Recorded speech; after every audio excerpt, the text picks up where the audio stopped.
Imagine waking to the sound of a temple bell, echoing across mist-shrouded valleys, its deep resonance marking the hour before dawn in a world where every sunrise might be your last, where the code you live by demands that you accept death as completely as you accept breath, where your sword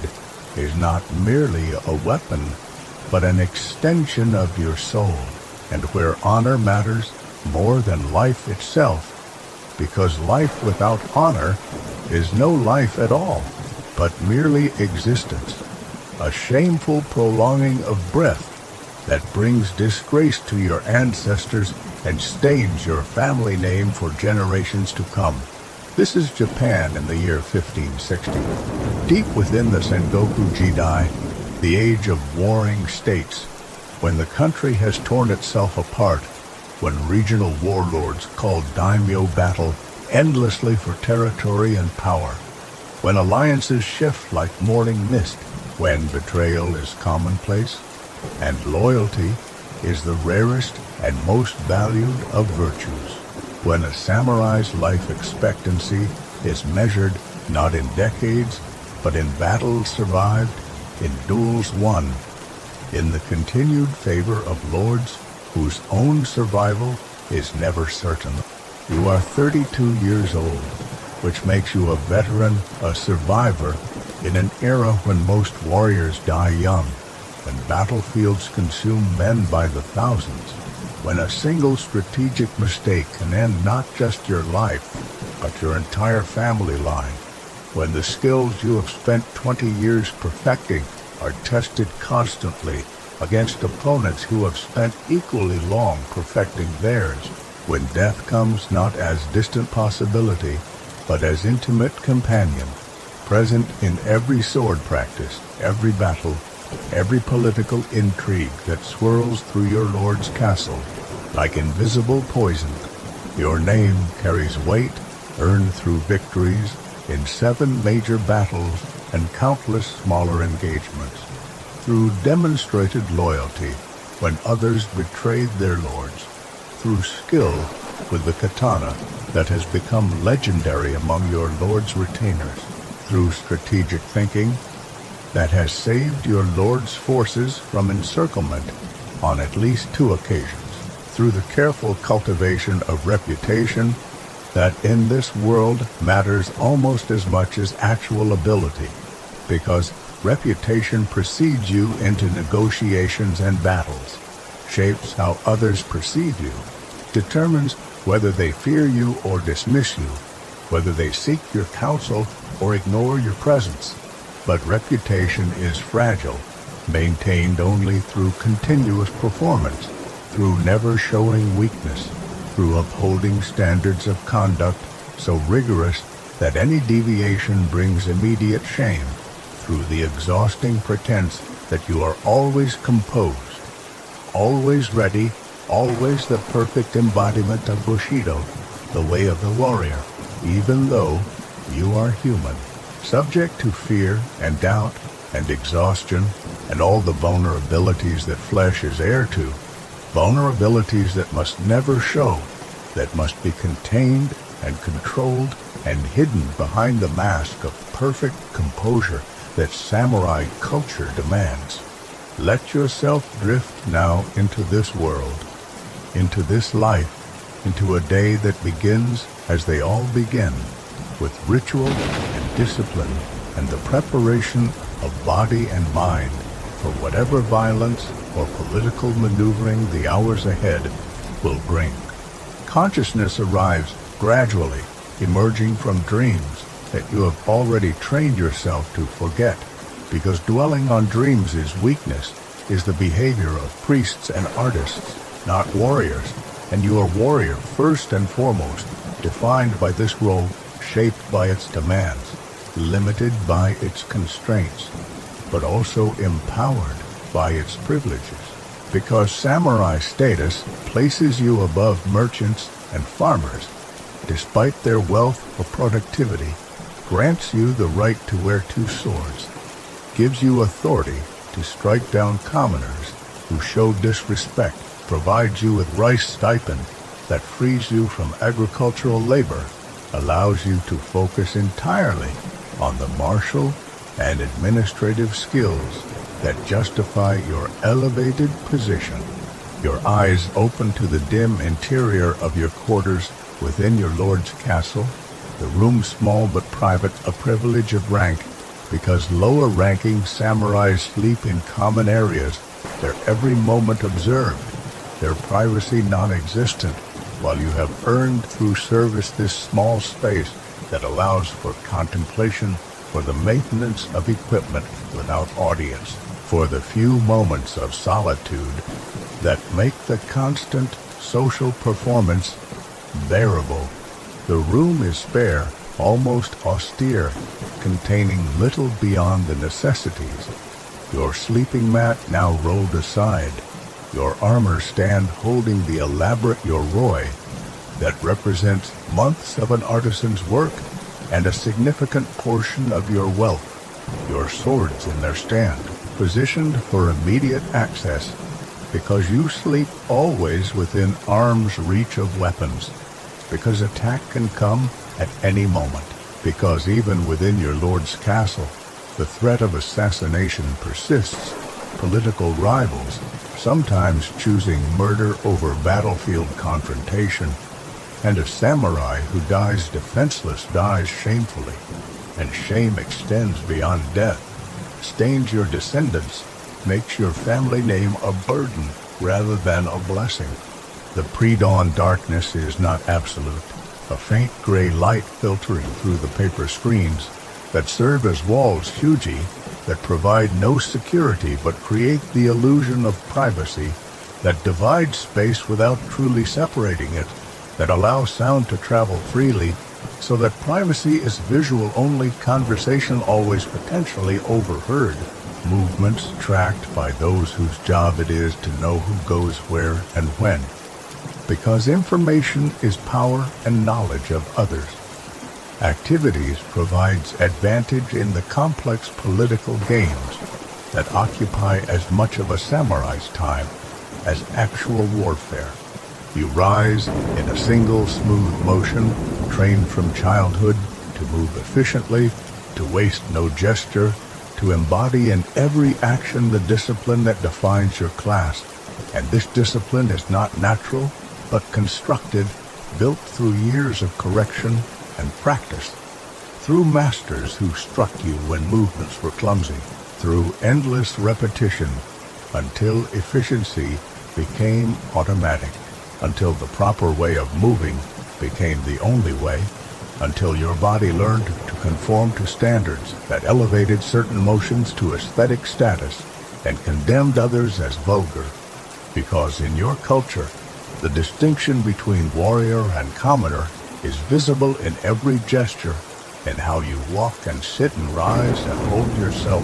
in the subtle indicators that mark social status more reliably than clothing or stated identity.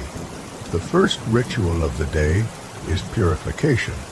the washing that prepares body and spirit for duty, and you move to the basin of cold water that was prepared the night before, the water drawn from the castle well and left to settle, and you pour this water over your hands, the cold shocking in the pre-dawn chill, the temperature a useful reminder that comfort is not the goal, that the hardening of the body and spirit requires discomfort, requires the acceptance of cold and hunger and fatigue as teachers rather than enemies, as opportunities to demonstrate and develop the endurance that separates the capable from the merely adequate. You wash your face, the cold water bringing full alertness, washing away the last traces of sleep. And this washing is more than hygiene, is ritual acknowledgement of the new day. Symbolic cleansing that prepares you for whatever this day will demand, whether battle or ceremony or the complex negotiations that increasingly characterize your lord's court, as political maneuvering becomes as important as military strength in determining which daimyo will survive and which will be destroyed or absorbed by more powerful neighbors. Your hair requires attention, the elaborate style that marks you as samurai, the top knot that distinguishes warrior from commoner, and you tend to this carefully, binding the hair with practiced movements, creating the precise configuration that your status requires, because appearing in public with improper hairstyle would bring dishonor, would suggest carelessness, would indicate that you do not respect the standards of your class. And this appearance of respect matters tremendously in a culture where surface and substance are not clearly distinguished, where performing the rituals correctly is valued as highly as holding the correct inner attitudes, where orthodoxy of form substitutes for orthodoxy of belief, where what you do matters more than what you think or feel, and this emphasis on external performance allows for a certain internal freedom, allows you to harbor doubts and fears and forbidden thoughts as long as external behavior remains impeccable, as long as the performance never falters, never reveals the human vulnerabilities that underlie it. Dressing is equally ritualized layers of clothing donned in proper sequence, each garment serving practical and symbolic functions simultaneously. The undergarments of silk for those of sufficient rank, the hakama that provide freedom of movement while maintaining dignity, the kosode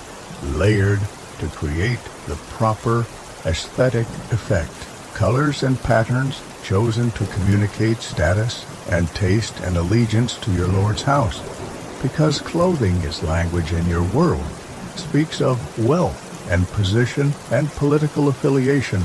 and choosing incorrectly can create diplomatic incidents, can insult superiors, can suggest pretensions to ranks not held.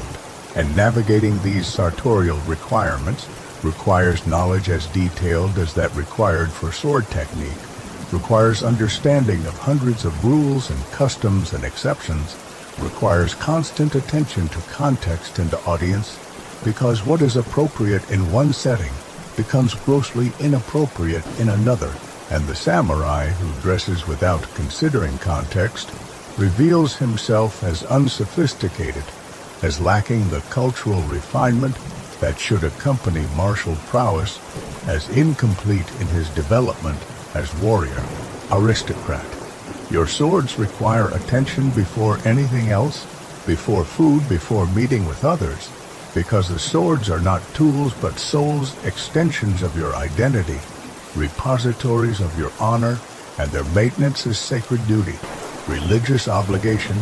practical necessity combined, and you tend to them with the care that others might reserve for family heirlooms or religious texts, drawing each blade, examining it for any trace of moisture or corrosion, cleaning the steel with rice paper and uchiko powder, applying fresh oil with precise strokes, inspecting the edge for nicks or damage that would require the attention of a professional sword polisher. And this inspection is meditation, is focused attention that clears the mind of extraneous thought, that prepares consciousness for the demands ahead, that creates the mental state necessary for someone who might kill or be killed within hours, who must maintain perfect composure regardless of circumstances, who cannot afford the luxury of visible emotion, because emotion is weakness, and weakness is death, and death without purpose is the ultimate failure for a warrior who lives by a code that demands death with meaning, death in service, death that accomplishes something, that protects lord or family or preserves honor, not random, meaningless death that simply ends existence without achieving anything worth the sacrifice. The longer sword, the katana, shows no imperfections, the blade perfect along its length, The curve elegant and deadly, the steel folded thousands of times in its creation, making it strong enough to withstand battlefield use, while maintaining an edge sharp enough to cut through flesh and bone with minimal resistance. This blade the product of a master swordsmith's work, worth more than a farmer's annual production, an investment that represents your commitment to your craft, your recognition that inadequate weapons mean death, that in the moment of combat there is no second place, no forgiveness for equipment failure, only the binary of survival or death, and the quality of your sword contributes directly to which outcome occurs, which is why you spent a year's stipend on this blade, why you maintain it with obsessive care, why you practice with it daily, building the muscle memory and timing and distance judgment that allows the sword to become extension of body, to move without conscious direction, to strike and parry and cut in responses faster than thought, because thought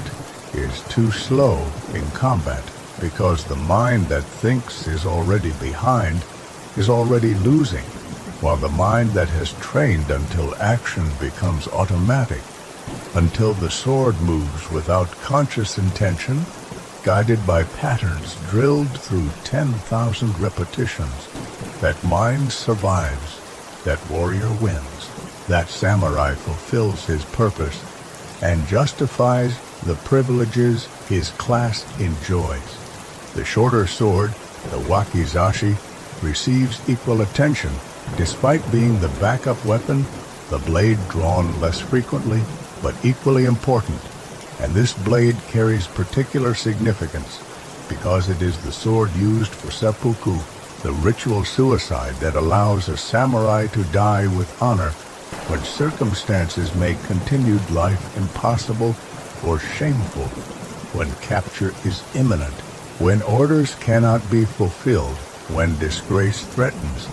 And in these moments, the wakizashi provides the means to restore honor through chosen death, through the act that demonstrates ultimate commitment to principle over survival. That proves the samurai's sincerity. That transforms potential shame into glorious sacrifice. And every samurai knows the technique, has trained in the proper form, understands exactly how the blade must be positioned, how deep the cuts must go, how to maintain composure during the agonizing process, how to die well, because dying well is as important as living well, perhaps more important, because life's ending colors everything that came before, failure in the final moment staining all previous achievements, while successful death executed with proper form and unshakable resolve, redeems previous failures, elevates mediocre life to honored memory. And this possibility of honorable death provides strange comfort, offers escape from unbearable situations, creates option that Western warriors lack, a final agency that cannot be removed, that remains available, even when all other choices have been foreclosed by circumstance or enemy action. With the swords prepared, you dress for morning training, wearing practice clothes that allow for full range of movement, and you exit your quarters, sliding the shuji door with the precise control that prevents any sound, because competent movement is silent movement, because clumsiness that creates noise is evidence of inadequate discipline, is behavior beneath a samurai's dignity. And you have trained until even the simple act of opening a door becomes exercise in perfect control,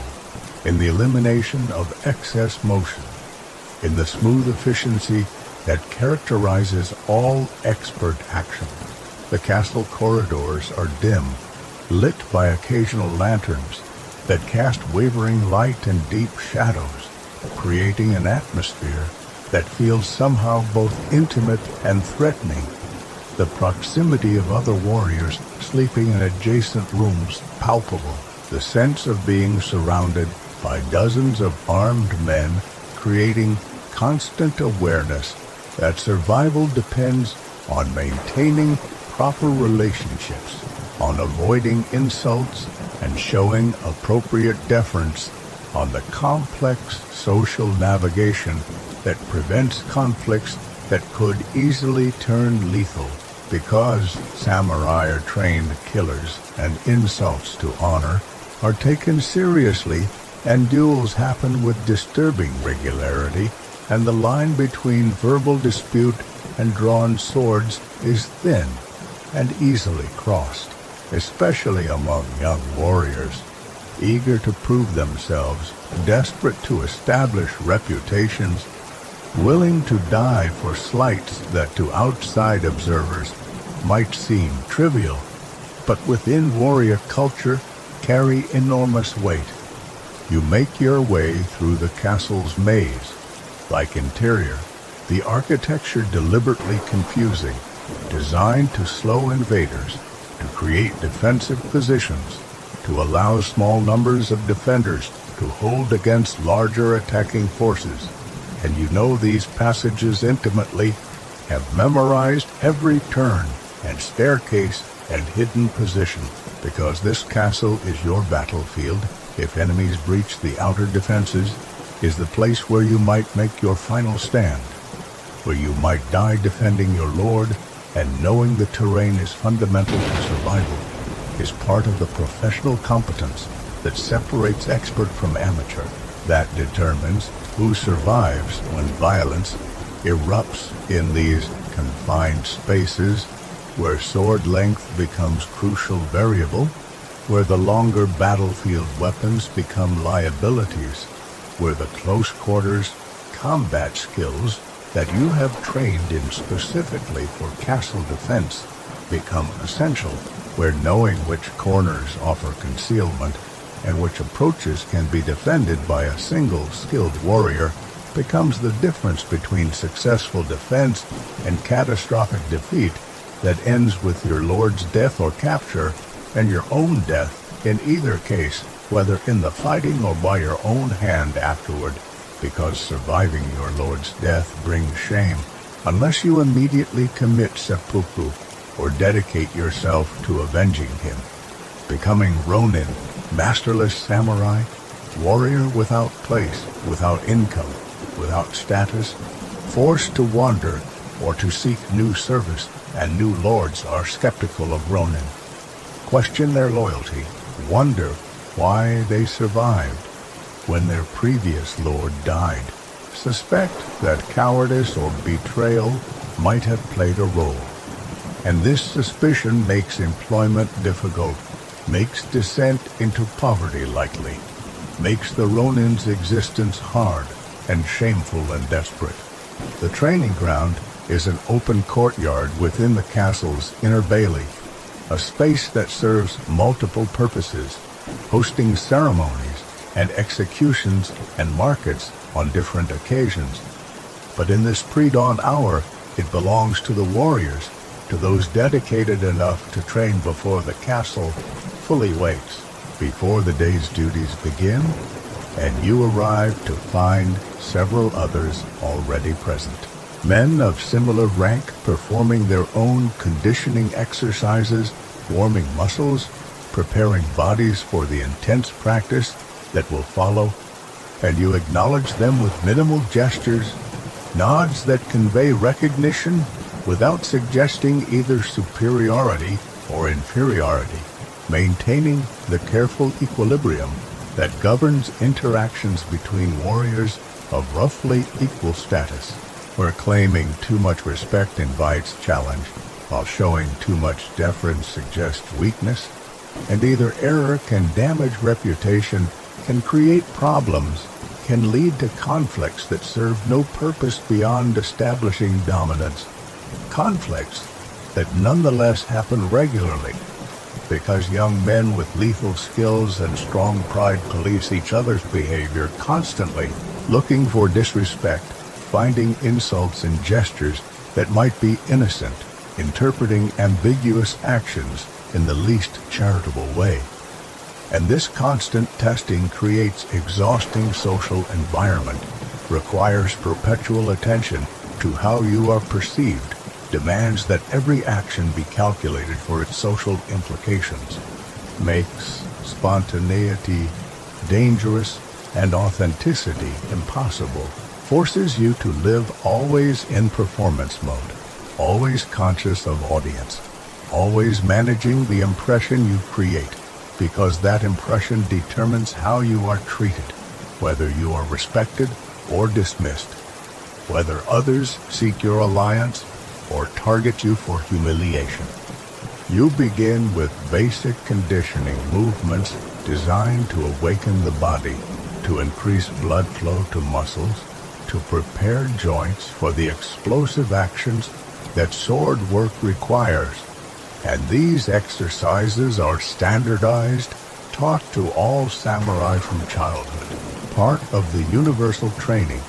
that creates baseline competence across the warrior class, ensuring that even mediocre samurai possess capabilities that far exceed common soldiers, that the class distinction between samurai and a shigaru, the foot soldiers drawn from peasant population, is visible in combat, in the superior technique and conditioning and equipment that samurai bring to battle, advantages that justify the social hierarchy, that make plausible the claim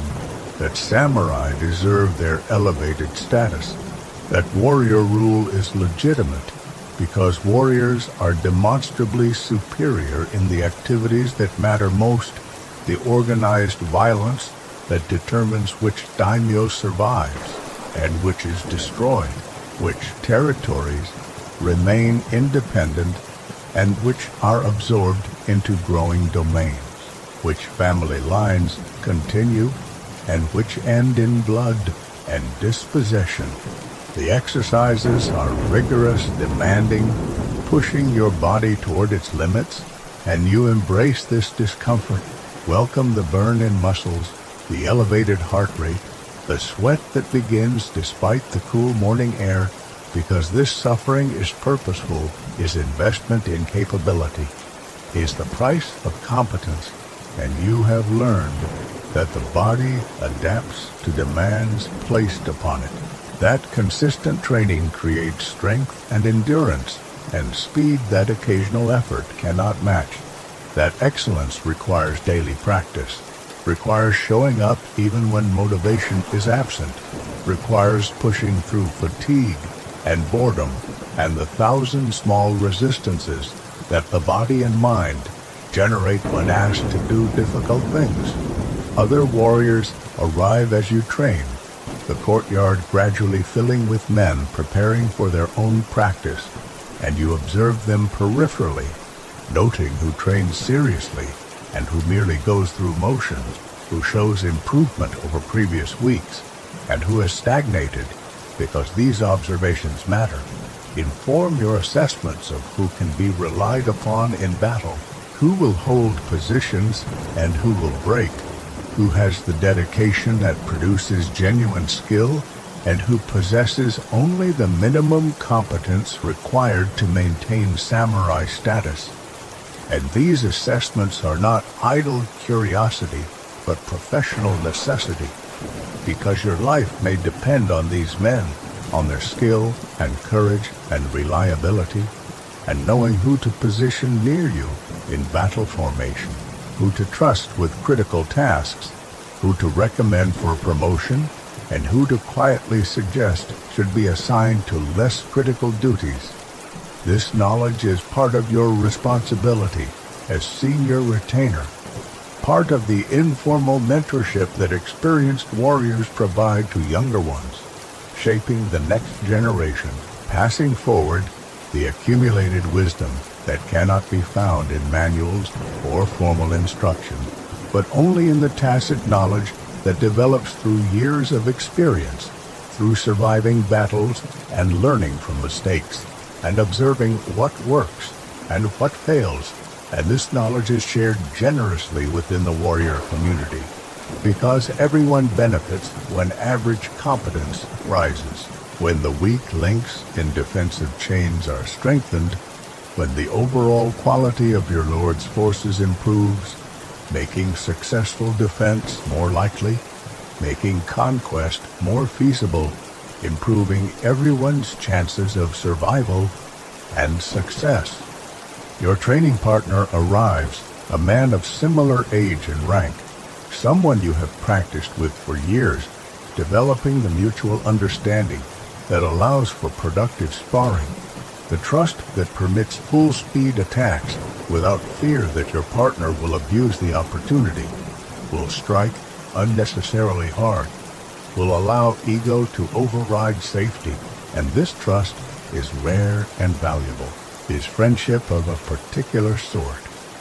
Not intimate in the emotional sense, but deep in the professional sense, built on shared experience and mutual respect, and the knowledge that you have saved each other's lives in actual combat, have fought beside each other when outcomes were uncertain, have demonstrated loyalty under conditions where betrayal would have been tempting, and this shared history creates bonds that are perhaps stronger than the emotional connections that might be called friendship in other cultures, because these bonds are tested and proven, are not abstract commitments, but demonstrated realities. And you value this man's partnership more than you could easily express, more than your culture's emotional reserve permits you to express. So the value is communicated through actions, through showing up for training, through pushing each other to improve, through honest feedback that lesser friends would withhold to avoid giving offense. The practice begins with kata, the formal patterns that encode proper technique, and you move through these patterns together, your movements synchronized, bodies flowing through the standardized sequences that represent distilled wisdom from centuries of sword development, techniques refined through countless battles, proven effective by the simple fact that their practitioners survived to teach them, while alternative techniques led to the death of their users and disappeared from the tradition. This process of selection creating a martial art that is not arbitrary or aesthetic, but functional, optimized for actual combat, for the specific circumstances of Japanese warfare, for the weapons and armor and tactical situations that samurai actually encounter, though even within this optimization, there are variations and schools and competing philosophies, different Ryu teaching subtly different approaches, emphasizing different principles, and these differences matter, are taken seriously, are defended vigorously, and the question of which school's techniques are superior is answered ultimately not through argument, but through combat, through the duels and battles where techniques are tested against each other and one practitioner lives while the other dies. And this brutal simplicity of testing eliminates elaborate theories that sound sophisticated but fail in practice, eliminates techniques that look impressive but are not effective, eliminates everything except what actually works when life and death hang on the outcome. After kata comes sparring, controlled but intense, using bakken, wooden practice swords that can break bones but will not typically kill, allowing for full-speed practice with some margin of safety, though injuries are common, fingers broken, skulls cracked, ribs damaged, because training must approximate the stress and speed of real combat, or it fails to prepare warriors adequately, fails to build the automatic responses that work under pressure, and your culture accepts these training injuries as necessary costs, as investments that reduce battle casualties, and indeed warriors who train intensely do survive at higher rates, their additional skill compensating for the injuries sustained in training, the calculation proving favorable over large numbers of warriors and many years of warfare. The sparring is fierce, your partner pressing you hard, attacking with combinations that test your defense, forcing you to respond at maximum speed, creating the pressure that reveals weaknesses in technique, shows where your form breaks down under stress, identifies areas needing additional practice, and you return the favor, attacking with full commitment, seeing where his defense falters, creating opportunities that in real combat would be fatal openings. And when you exploit these openings, he acknowledges them, and this acknowledgement is crucial to productive training, requires ego suppression, requires admitting when you have been beaten, when the theoretical blade would have cut you, when your defense failed and you died in this simulated combat. And this honesty is sometimes difficult, requires character, requires prioritizing actual improvement over the maintenance of false self-image, and warriors who cannot be honest in training are dangerous, are likely to overestimate their abilities, are prone to take risks that their skill level cannot support, are likely to die unnecessarily, and perhaps to cause others deaths through overconfidence that makes them unreliable in coordinated operations. The session continues until both of you are exhausted, muscles burning, breath coming hard, and this exhaustion is the goal, is evidence that you have trained intensely enough to drive adaptation, to force the body to improve, to build the conditioning that will allow you to fight effectively even in the late stages of battle when fatigue affects everyone, when the side whose warriors can maintain form, despite exhaustion, holds decisive advantage, and your training is specifically designed to build this capacity, to ensure that you are dangerous even when tired, that your technique remains solid even when muscles are screaming and breath is ragged and the temptation to drop guard and rest is overwhelming, because this is exactly when discipline matters most. When maintaining form separates survivors from casualties, when the warrior who can push through exhaustion defeats the warrior who cannot, all other factors being equal, you bow to your partner, the formal recognition of practice completed, the acknowledgement of his effort and skill, and he returns the bow, and minimal words are exchanged because extensive conversation after training is not customary. The experience speaks for itself, requires no elaboration, and you separate to attend to other morning duties. The training session complete, your body awake and alert, your mind clear and focused, the combination of physical exertion and technical challenge having created optimal state for facing whatever the day will bring. You return to your quarters to change clothing, the practice garments soaked with sweat despite the cool morning, and you wash again, this time more thoroughly, using the heated water that servants have prepared.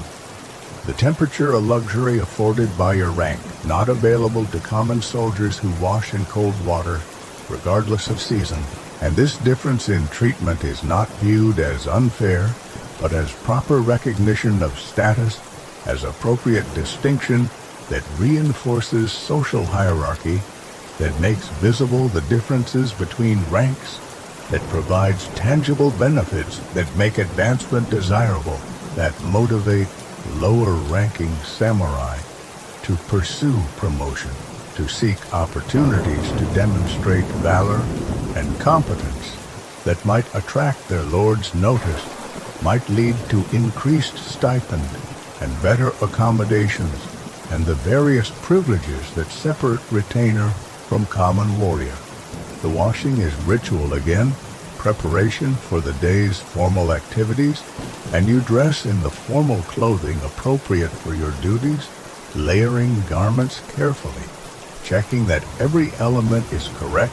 that nothing is out of place, that your appearance reflects the dignity of your position and honors your Lord through your proper presentation, because you represent him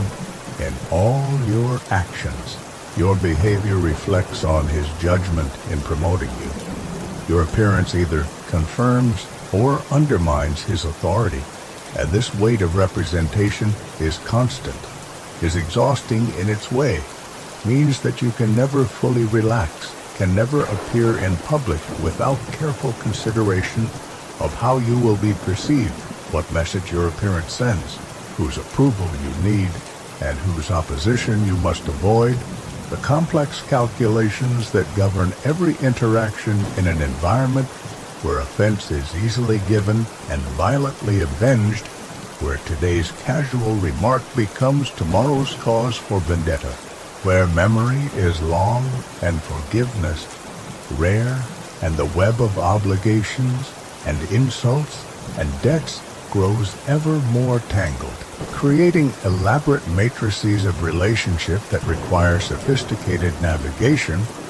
that make social intelligence as crucial as martial prowess, that reward the warrior who can maintain alliances and avoid unnecessary conflicts while still projecting sufficient strength that others think twice before challenging him. Your swords must now be worn in the formal manner, positioned precisely in your obi, the belt arrangement that allows for quick draw while maintaining aesthetic propriety, and you practice the draw several times, the motion smooth and controlled, the blade emerging from the scabbard in the exact arc that allows immediate strike, the Ai-Jutsu technique that allows you to cut while drawing, to respond to attack in single fluid motion that transitions from alert awareness to lethal action in fraction of a second. And this technique could save your life, has saved lives countless times, is the reason why Ai-Jutsu is trained obsessively, why the draw is practiced thousands of times, until it becomes automatic, until the body knows the motion so deeply that it happens without thought, happens faster than an attacker can complete his own technique, happens with the inevitability of natural law, and a warrior with superior draw defeats opponent with superior cutting technique, but slower access to his blade, because the fight is decided in that first instant in who can transition from peace to violence more quickly, whose blade emerges first, whose cut lands, while the opponent's weapon is still trapped in its scabbard. Breakfast is taken in the common hall where retainers gather, the meal served with ritual formality, each person receiving appropriate portions for their rank, seated in positions that reflect their status, the hierarchy made visible and reinforced through the simple act of eating together. And you take your place, not at the head, because that position belongs to the highest ranking retainers, and you are not quite in that tier, but neither at the lower end, instead occupying the middle range that reflects your years of service and demonstrated capability without claiming the very highest status that would be presumption, would invite resentment from those who outrank you, would mark you as ambitious in ways that could be dangerous, because in unstable times advancement opportunities exist, but so do risks. And those who rise too quickly sometimes are suspected of plotting, are thought to harbor dangerous ambitions, are watched carefully for signs of disloyalty. And the attention is dangerous, can turn any minor mistake into major incident, can transform normal political maneuvering into evidence of treachery, can result in execution or forced suicide based on suspicions rather than proven guilt. Because your lord cannot afford disloyalty, cannot risk trusted retainers turning traitor, and he addresses suspected disloyalty preemptively, eliminates possible threats before they materialize, and this creates environment where survival requires not just avoiding actual betrayal, but avoiding the appearance of potential betrayal, avoiding behaviors that could be interpreted as suspicious, maintaining constant demonstration of absolute loyalty, making visible your commitment through word and deed, and the careful management of reputation that prevents whispered suggestions from gaining credibility. The meal itself is simple but adequate: rice and pickled vegetables and fish. The fish fresh because the castle has access to nearby waters, and you eat with the proper form. Movements economical and correct, neither rushing nor dawdling, consuming the nutrition required for the day's activities without exhibiting excessive interest in food,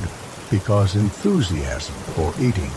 is considered uncouth, suggests that you prioritize bodily pleasure over duty, indicates character weakness that undermines claims to samurai status, and you have trained yourself to eat without visible pleasure, to treat meals as functional necessity rather than enjoyable experience, even on occasions when special dishes are served, when celebrations warrant better food than normal. Even then, your consumption is measured, controlled, performed with the dignity that your class requires, because loss of control over appetite, whether for food or drink or sexual pleasure, is evidence of inadequate discipline, is behavior more appropriate to merchants and farmers than to warriors. And you must constantly demonstrate through small actions that you possess the self-control that justifies your elevated status, that proves you are different from commoners, that validates the entire social structure by showing that samurai really are superior in the qualities that matter, in discipline and courage and commitment to duty over personal comfort. Conversation during the meal is subdued, men speaking quietly about the day's planned activities, about news from other domains, about rumors of troop movements and alliance shifts, information that could be crucial, that could provide early warning of threats, that might reveal opportunities worth pursuing. And you listen carefully, contributing occasionally, but mostly absorbing, learning what others know, building your own mental model of the broader strategic situation, understanding where your lord's domain fits into the larger pattern of regional warfare, recognizing which neighbors are growing stronger and which are weakening, which alliances are solid and which are strained. Knowledge that informs your advice when your lord seeks counsel, that makes your strategic recommendations credible, that justifies your inclusion in planning sessions where policy is formed, where decisions are made that will determine whether your lord's house prospers or declines, whether your children inherit positions of honor or find themselves dispossessed, whether the future is secure or uncertain, because in the Sengoku period, nothing is guaranteed. No position is truly safe. Families that were powerful a generation ago have been destroyed, their lands confiscated, their members killed or scattered, while other families have risen from obscurity to regional dominance through combination of military success and advantageous alliances, and the random factors of fortune that no amount of planning can eliminate, the chance death of a rival daimyo, the unexpected betrayal that creates opportunity, the weather conditions that favor one side in a crucial battle, the 1,000 small factors that accumulate to determine outcomes in ways that only become clear in retrospect. After breakfast comes the meeting with your lord's counselors, the group of senior retainers who manage the domain's affairs, who advise the daimyo on military and political and administrative matters. And you attend these meetings as a junior member, not yet possessing the influence of the most senior advisors, but included because your Lord values your perspective, because your battle experience provides insights that the older administrators lack, because you represent the middle tier of retainers whose support is necessary for implementing policies whose cooperation cannot be assumed, who must be consulted and convinced, whose concerns must be addressed if unity is to be maintained. And disunity is fatal, is the weakness that enemies exploit, is the fissure that widens under pressure until the entire structure collapses, and your Lord knows this, works constantly to maintain cohesion among his retainers, balances factions, distributes rewards in ways that minimize resentment, punishes disloyalty with terrible severity while rewarding loyalty generously, uses both fear and favor to bind his warriors to his cause, to create the solidarity that makes his forces effective, that allows for coordinated action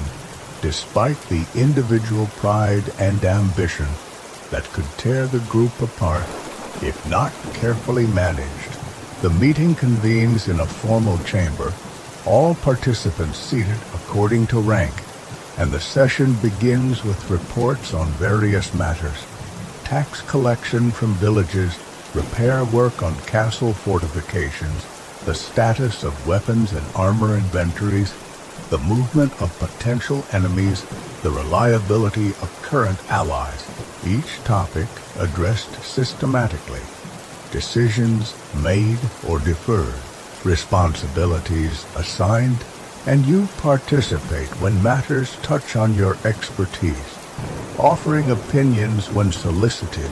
remaining silent when discussions involve domains outside your knowledge, because speaking beyond your competence is foolish, marks you as someone who values hearing his own voice over providing useful counsel, and such behavior is noted, reduces your credibility, makes others discount your contributions, even in areas where you do possess expertise, and you have learned to weigh carefully before speaking, to consider whether your contribution adds value or merely adds noise, to recognize that sometimes the most useful participation is attentive silence, is absorbing information, without feeling compelled to demonstrate your presence through unnecessary speech. The discussion turns to a matter of immediate concern. Reports that a neighboring daimyo is consolidating forces, possibly preparing for campaign season, and the question is whether this activity represents threat to your lord's domain or is directed elsewhere, and this assessment is crucial, determines whether your forces should mobilize preemptively, whether alliances should be activated, whether diplomatic overtures should be made, and the information available is incomplete based on scout reports and rumors and the observations of merchants who travel between domains, not reliable intelligence that permits confident decisions, but decisions must be made nonetheless, made with insufficient information, made understanding that errors could be fatal, could result in being caught unprepared for attack, or alternatively, could result in expensive mobilization in response to threat that never materializes, wasting resources, fatiguing troops, weakening the domain economically and militarily in ways that make it vulnerable to different threats. The classic dilemma of security planning, where both excessive caution and insufficient caution carry risks, where the optimal response is unclear, where judgment is required, and judgment is what separates the competent administrator from the incompetent, what determines which daimyo thrive and which disappear, what allows some leaders to navigate successfully through these complex situations, while others make fatal errors. You offer your assessment when asked, suggesting that the troop movements probably indicate preparation for campaign against a different neighbor, one with whom the daimyo in question has outstanding disputes, and you base this assessment on the direction of movements, on the types of forces being assembled, on knowledge of previous conflicts and ongoing grievances, on the pattern matching that experience enables, seeing the current situation as similar to previous situations and inferring that similar outcomes are likely. And this reasoning is not certain, but is the best available given limited information, and your Lord's senior counselors consider your input, weigh it against their own assessments, engage in discussion that tests the logic, that identifies potential flaws in reasoning, that collectively produces better analysis than any individual could manage alone. This process being one of the advantages of council system, the ability to pool knowledge and perspectives, to catch errors through collective examination, to avoid the mistakes that individual decision makers make when isolated from contrary views, and you appreciate being part of this process. Value the opportunity to contribute to decisions that affect not just yourself, but the entire domain. Thousands of people whose lives and welfare depend on the wisdom of these deliberations, on the quality of judgment that this group produces, on whether policies chosen prove sound or disastrous. And this responsibility is weighty, sometimes feels overwhelming, but is also meaningful, gives purpose to your existence beyond mere personal survival, creates sense that your life serves larger goals, connects you to something beyond yourself, and this connection provides satisfaction that personal achievement alone cannot match. The meeting concludes with assignments, various retainers tasked with specific responsibilities, and you receive orders to inspect the domain's southern border areas, to assess the condition of fortifications there, to evaluate the readiness of local warriors, to report on any unusual activity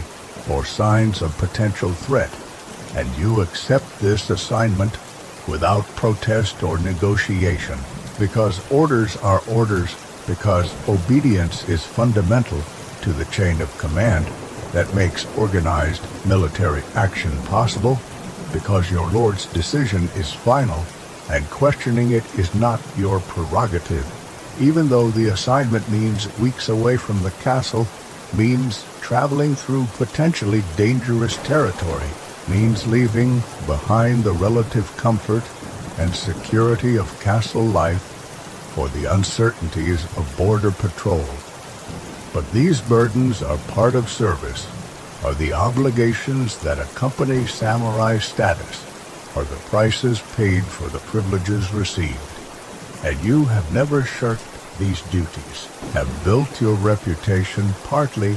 on reliable execution of assignments, regardless of difficulty, on being the retainer who can be trusted to complete missions without excuses,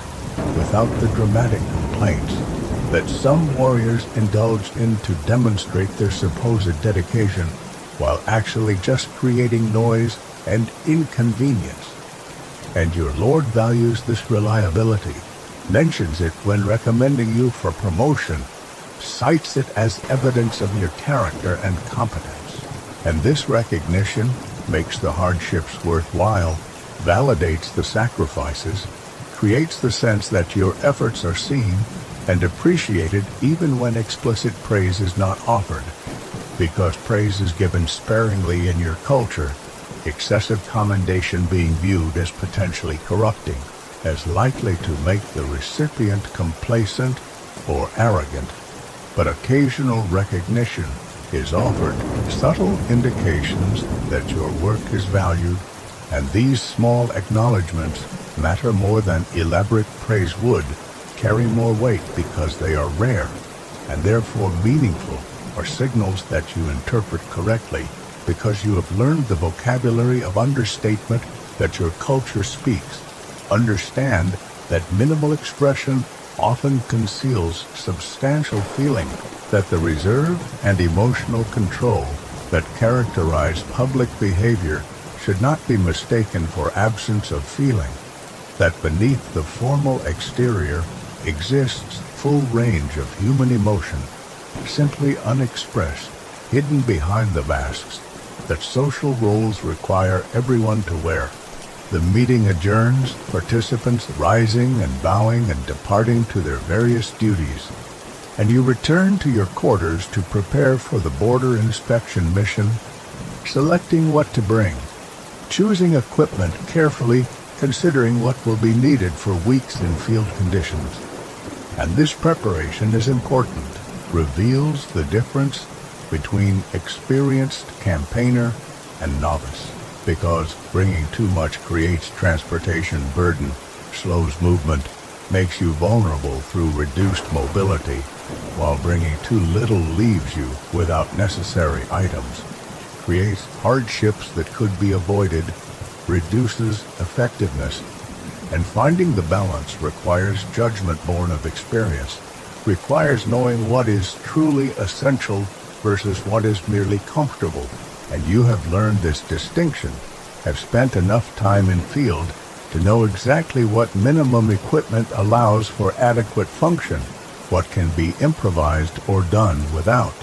and what must be carried despite weight and inconvenience. And this knowledge allows you to pack efficiently, to create a load that is manageable while still comprehensive, that provides for likely contingencies without attempting to prepare for every possible scenario, because perfect preparation is impossible, because the future is uncertain, because attempting to prepare for everything results in preparing adequately for nothing. The excess baggage and complexity defeating the purpose, creating inflexibility that prevents adaptation to actual circumstances as they unfold. Your selection includes extra clothing appropriate for extended travel, because maintaining proper appearance matters even in field conditions, because representing your lord properly continues regardless of location, because other daimyo's retainers will observe you, will draw conclusions about your lord's wealth and power based partly on how his samurai appear, whether they seem prosperous and well-equipped or shabby and poorly maintained. And these judgments feed into the reputation that determines how your lord is treated in negotiations, whether he is approached for alliances or dismissed as weak, whether his borders are respected or prone for weakness. The cascading effects of presentation extending far beyond the immediate aesthetic impact, shaping the strategic environment in ways that make proper equipment a military necessity rather than mere vanity. You include your sleeping mat and minimal shelter materials, enough to provide protection from weather without requiring pack animals, because the mission calls for mobility, for rapid response to any threats discovered, and speed is incompatible with supply trains, with the ponderous logistics that characterize major campaigns. And you will travel light, living partly off the land, obtaining supplies from villages along the route, using your status to requisition what you need, exercising authority over peasants who have no choice but to provide. This extraction being one of the realities of samurai. Peasant relations, the fact that warriors take what they require, that farmers pay not just regular taxes, but irregular exactions whenever samurai pass through, that this burden is heavy and resented, but cannot be refused, because refusal means death, means the immediate exercise of the samurai's right to cut down disrespectful commoners,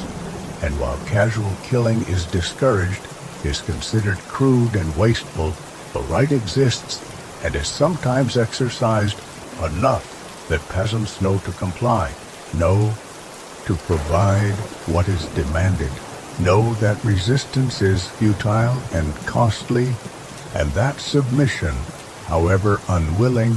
is the only viable response to armed warriors who possess absolute authority over their lives. Weapons beyond your swords must be considered, whether to bring a yari, the spear that is your preferred battlefield weapon, longer reach than the sword, better suited for the kind of formation fighting that characterizes major engagements, where individual sword skill matters less than coordinated use of longer weapons that keep enemies at distance, that allow for dense formations where warriors support each other, where the group strength exceeds the sum of individual capabilities. This synergy being what makes organized forces superior to even larger numbers of individual combatants, what allows disciplined troops to defeat numerically superior enemies, what makes training and coordination so valuable, what justifies the endless practice devoted to formation work, to moving in coordination with others, to maintaining position despite fear and fatigue and the chaos of combat, and you decide to bring the yari despite its awkwardness during travel, because encounters during this mission could involve combat, could require fighting, and having proper weapons could make the difference between survival and death, and that consideration overrides convenience, makes the burden worthwhile,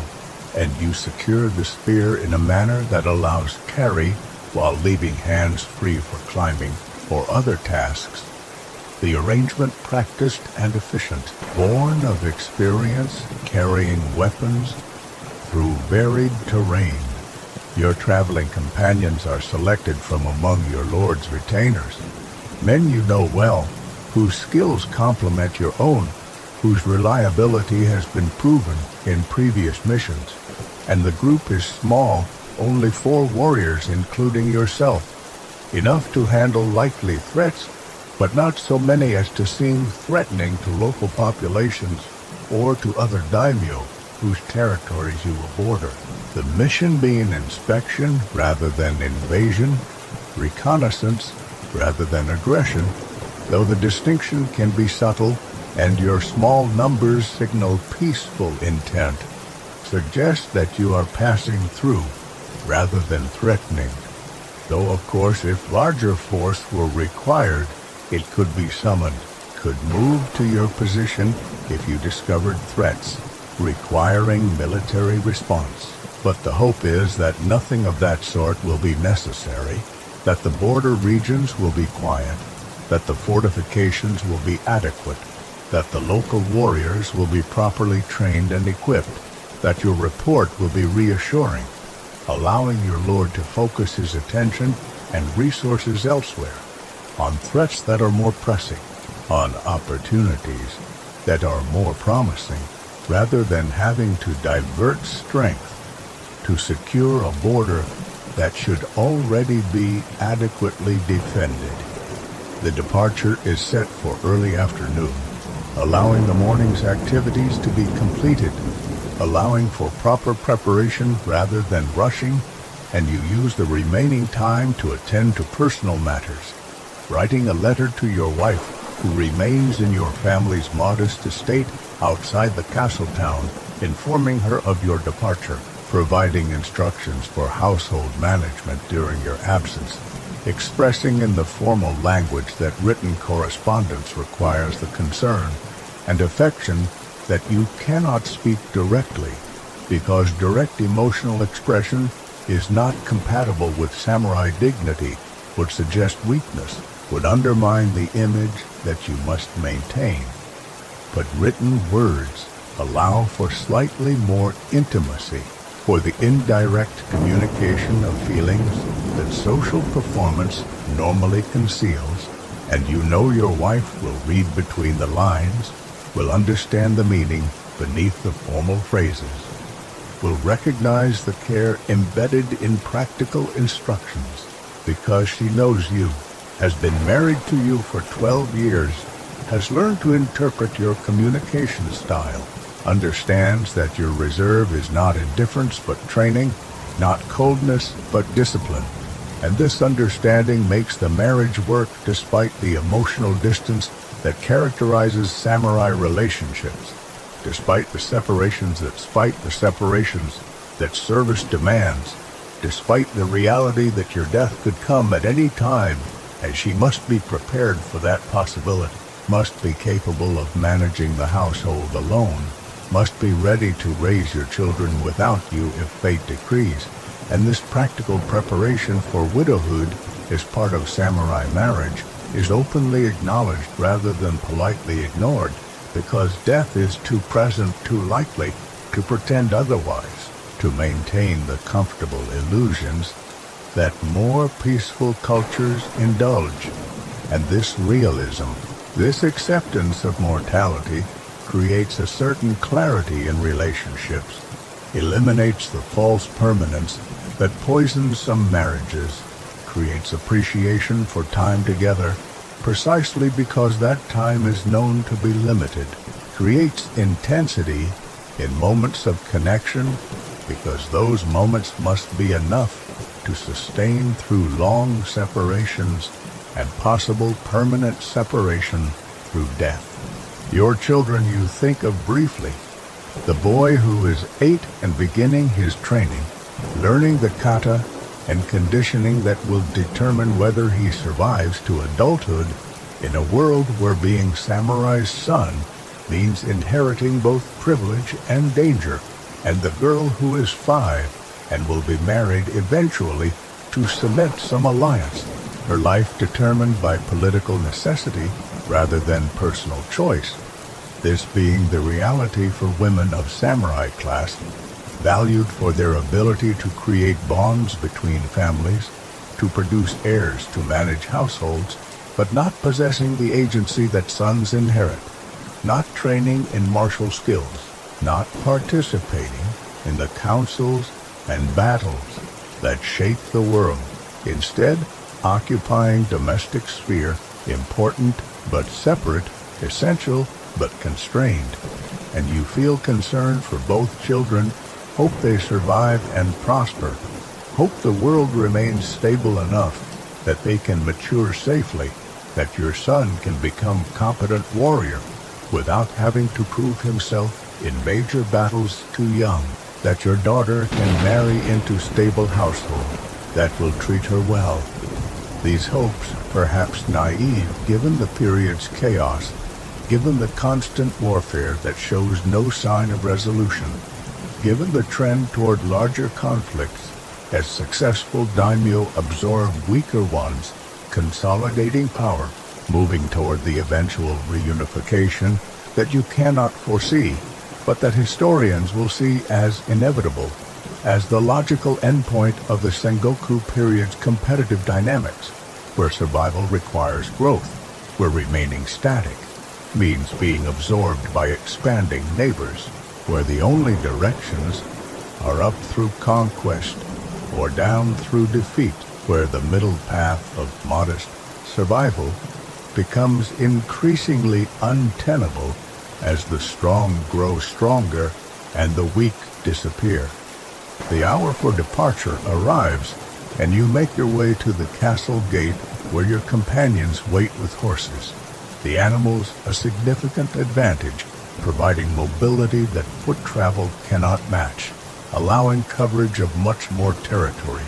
The horses also create dependencies, require fodder and water and care, increase logistical complexity. But the calculation favors mounted travel for this mission, for the distances involved and the need for speed if threats are discovered.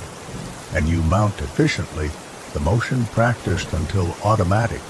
your body knowing exactly how to swing into the saddle despite the armor and weapons and equipment. And this confidence is noted by the watching guards, adds to your reputation as capable warrior, as someone who has mastered the complete skill set that effective samurai requires, not just sword work but horsemanship,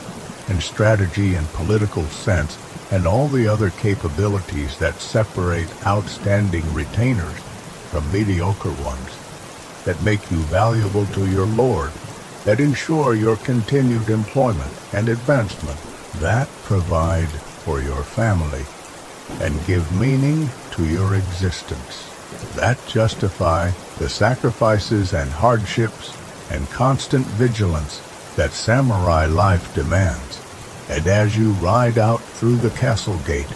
leaving the relative security of the fortress for the uncertainties of border territories, you feel not fear exactly, but heightened awareness, the sharpening of attention that accompanies transition from safety to danger, from controlled environment to wilderness where threats could emerge from any direction, where vigilance is not paranoia but survival skill, where the relaxation that was possible within the castle becomes deadly outside it, and you settle into the mindset that will sustain you through the coming weeks, the mental state of controlled readiness, of calm alertness, of presence in the moment, combined with awareness of broader context. The samurai consciousness that Zen training cultivates, that martial practice develops, that allows you to function effectively in situations that would overwhelm less prepared minds. And this is who you are. This is what you have become through decades of training and experience. A warrior fully formed, a samurai in the truest sense, and whatever challenges await in the border regions, whatever duties must be performed, whatever dangers must be faced, you are ready as any human can be for the uncertainties that lie ahead, and with that readiness you ride forward into the afternoon, into the mission, into the next chapter of a life that could end at any moment, but continues for now, continues with purpose and meaning, and the deep satisfaction that comes from serving well, from being competent, from fulfilling the role that defines your identity and justifies your existence. And this is enough. This is everything. And the horse carries you forward through the gate and down the road that leads toward the borders, toward the unknown, toward whatever awaits. And you ride with the confidence of someone who has nothing to prove but much to protect, with the dignity of rank earned rather than merely inherited, with the quiet pride of warrior who knows his worth without needing to proclaim it. And the afternoon sun illuminates the road ahead, and you ride toward it, toward the duty that calls, toward the service that gives meaning, toward the life that is difficult and dangerous and sometimes glorious, the only life you have known, the only life you would choose, the life of the samurai in the Sengoku period, when Japan tears itself apart and remakes itself, when the old order crumbles and new powers rise, when everything is possible and nothing is certain, when each day could be your last, but each day also offers opportunities for distinction, for achievement, for the demonstration of qualities that elevate human existence above mere survival. And you embrace this. Embrace all of it, the danger and the duty and the endless demands, because this is your path, chosen or inherited, but accepted, completely lived fully. And as the castle recedes behind you and the open road stretches ahead, you feel the familiar combination of apprehension and excitement, of uncertainty and purpose, of mortality and transcendence, the complex emotional state that characterizes the warrior's life, the samurai existence, your reality, now and always, until death comes, or glory arrives, or both together. And you are ready, and that will have to be enough. And you ride forward into whatever comes next, into the afternoon, into the mission, into your life, as it continues to unfold, moment by moment, breath by breath, aware and alive, and committed absolutely to the path, you walk the way of the warrior. Bushido, the code that defines everything, that demands everything, and that you serve with all that you are, with all that you have, with all that you will ever be. And the road continues, and you continue upon it. And the story goes on. The road leads through rice paddies, where farmers labor in the autumn fields, preparing for the harvest that will determine whether they eat adequately through the winter or suffer hunger. And these farmers stop their work to watch as you pass, their faces showing the careful neutrality that peasants adopt when observing samurai, neither friendly nor hostile, but wary, understanding that warriors are dangerous and unpredictable, that showing too much interest could be interpreted as disrespect, while showing too little could seem like deliberate avoidance, which is also disrespect. The impossible navigation that characterizes peasant existence, where every interaction with samurai carries risk, where wrong word or wrong gesture or wrong expression could result in violence, could end in death, and you see this wariness and understand it and feel neither offense nor sympathy, particularly because this is simply how the world works, the natural order, where warriors rule and farmers serve, where the distinction between classes is absolute and divinely ordained according to the ideology that justifies social hierarchy. And questioning this order is not something that occurs to you seriously, despite occasional moments when the system's harshness becomes visible, when you witness unnecessary cruelty by other samurai toward commoners, when you see the poverty that tax burden creates, when you recognize abstractly that the elegant culture and martial sophistication of samurai class is built directly on the labor of these farmers, who receive almost nothing in return beyond theoretical protection from bandits and enemy daimyo, protection that is often inadequate, that sometimes fails to materialize, that exists more in justifying ideology than in consistent reality. But these recognitions do not translate into questioning the fundamental legitimacy of samurai rule, because you are a product of your culture, shaped by its assumptions, unable to imagine alternatives. And even if you could imagine alternatives, you lack power to implement them, lack interest in revolutionary transformation, have too much invested in current system to desire its overthrow. And so you ride past the farmers without guilt or concern, your mind focused on the mission rather than on social philosophy, on practical matters of security assessment rather than abstract questions of justice. Because justice is what your Lord decrees, what serves his interests, what maintains the order that keeps your family secure, and broader concepts of justice that might transcend particular loyalty are not part of your mental framework, not because you are stupid or morally deficient, but because you are human, shaped by your time and place, unable to escape the limitations that culture and circumstance impose, seeing clearly within the boundaries of your world view, but unable to see the boundaries themselves, unable to recognize that your certainties are contingent, your values culturally specific, your entire mental universe constructed rather than discovered. And this limitation is universal, affects everyone, including those who imagine themselves free of cultural conditioning, because no one escapes their context completely. No one achieves pure objectivity. Everyone sees through the lenses that history and culture provide, and you are no exception. You are human in precisely this way, certain of things that are not certain, convinced by arguments that are not conclusive, devoted to causes that are not absolute,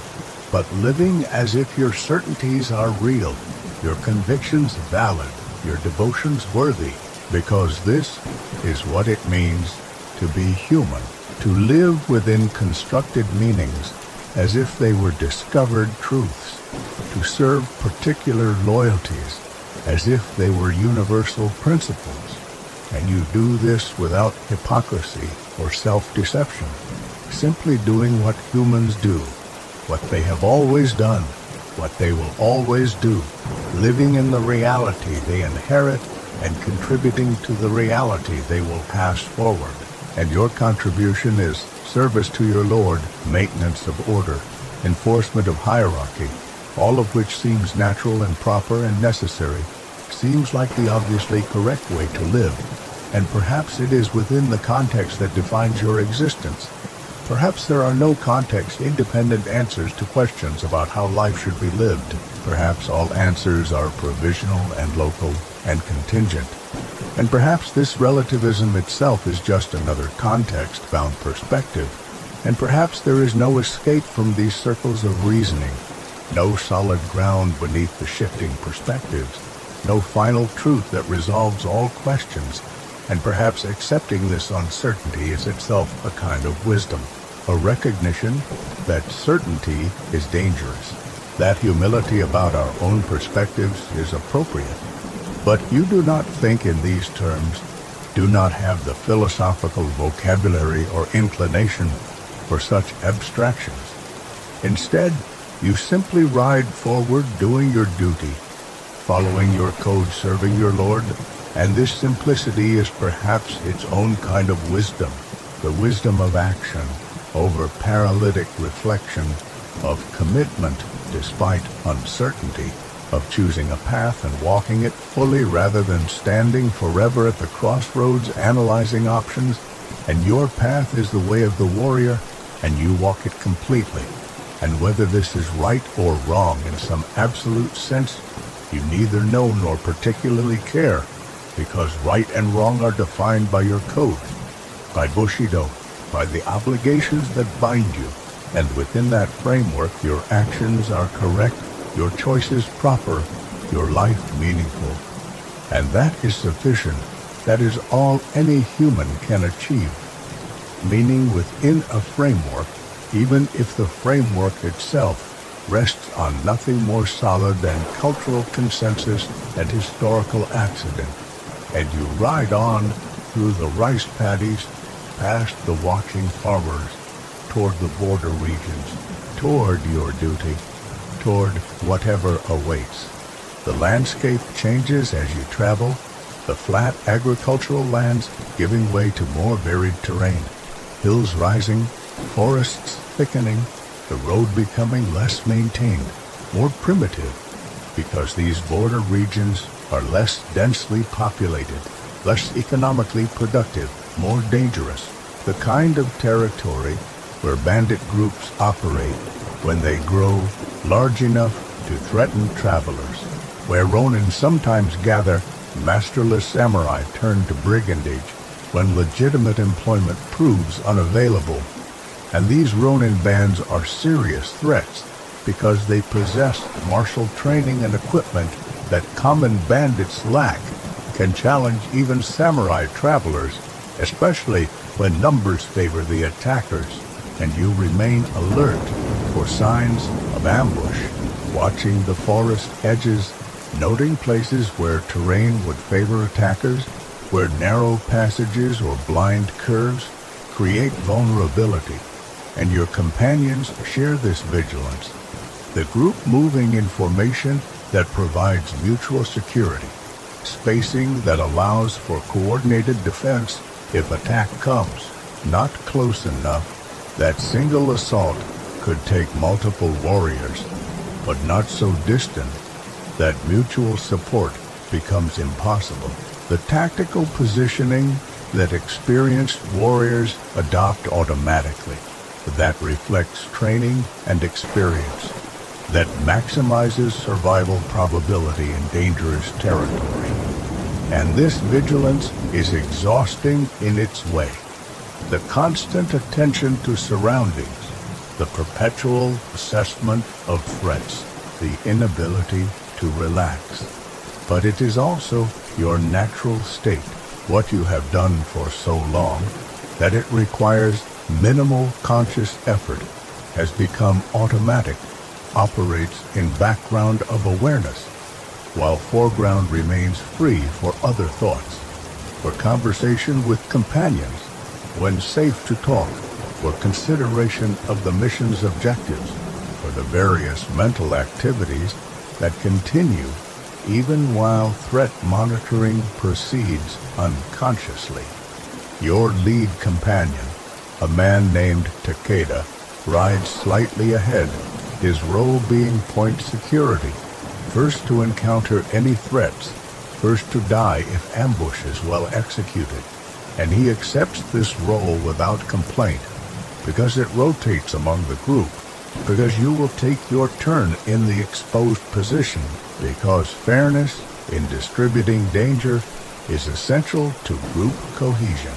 to maintaining the mutual trust that allows coordinated action, and Takeda is competent, is reliable, scans the terrain with practiced eye, reads the forest and roadway for signs of recent passage, for broken vegetation or disturbed earth that might indicate others have moved through recently, and his observations are shared with the group. Quiet comments that keep everyone informed, that build collective awareness of the environment, that allow for better decision-making, because decisions are based on pooled information rather than individual perception. This cooperation being one of humanity's great advantages. The ability to share knowledge, to coordinate action, to achieve through collective effort what individuals alone could not accomplish. And your small group exemplifies this principle, 4 individuals functioning as single unit through training and communication and mutual trust. And this cohesion is not automatic, not natural, but constructed through shared experience and careful maintenance of relationships,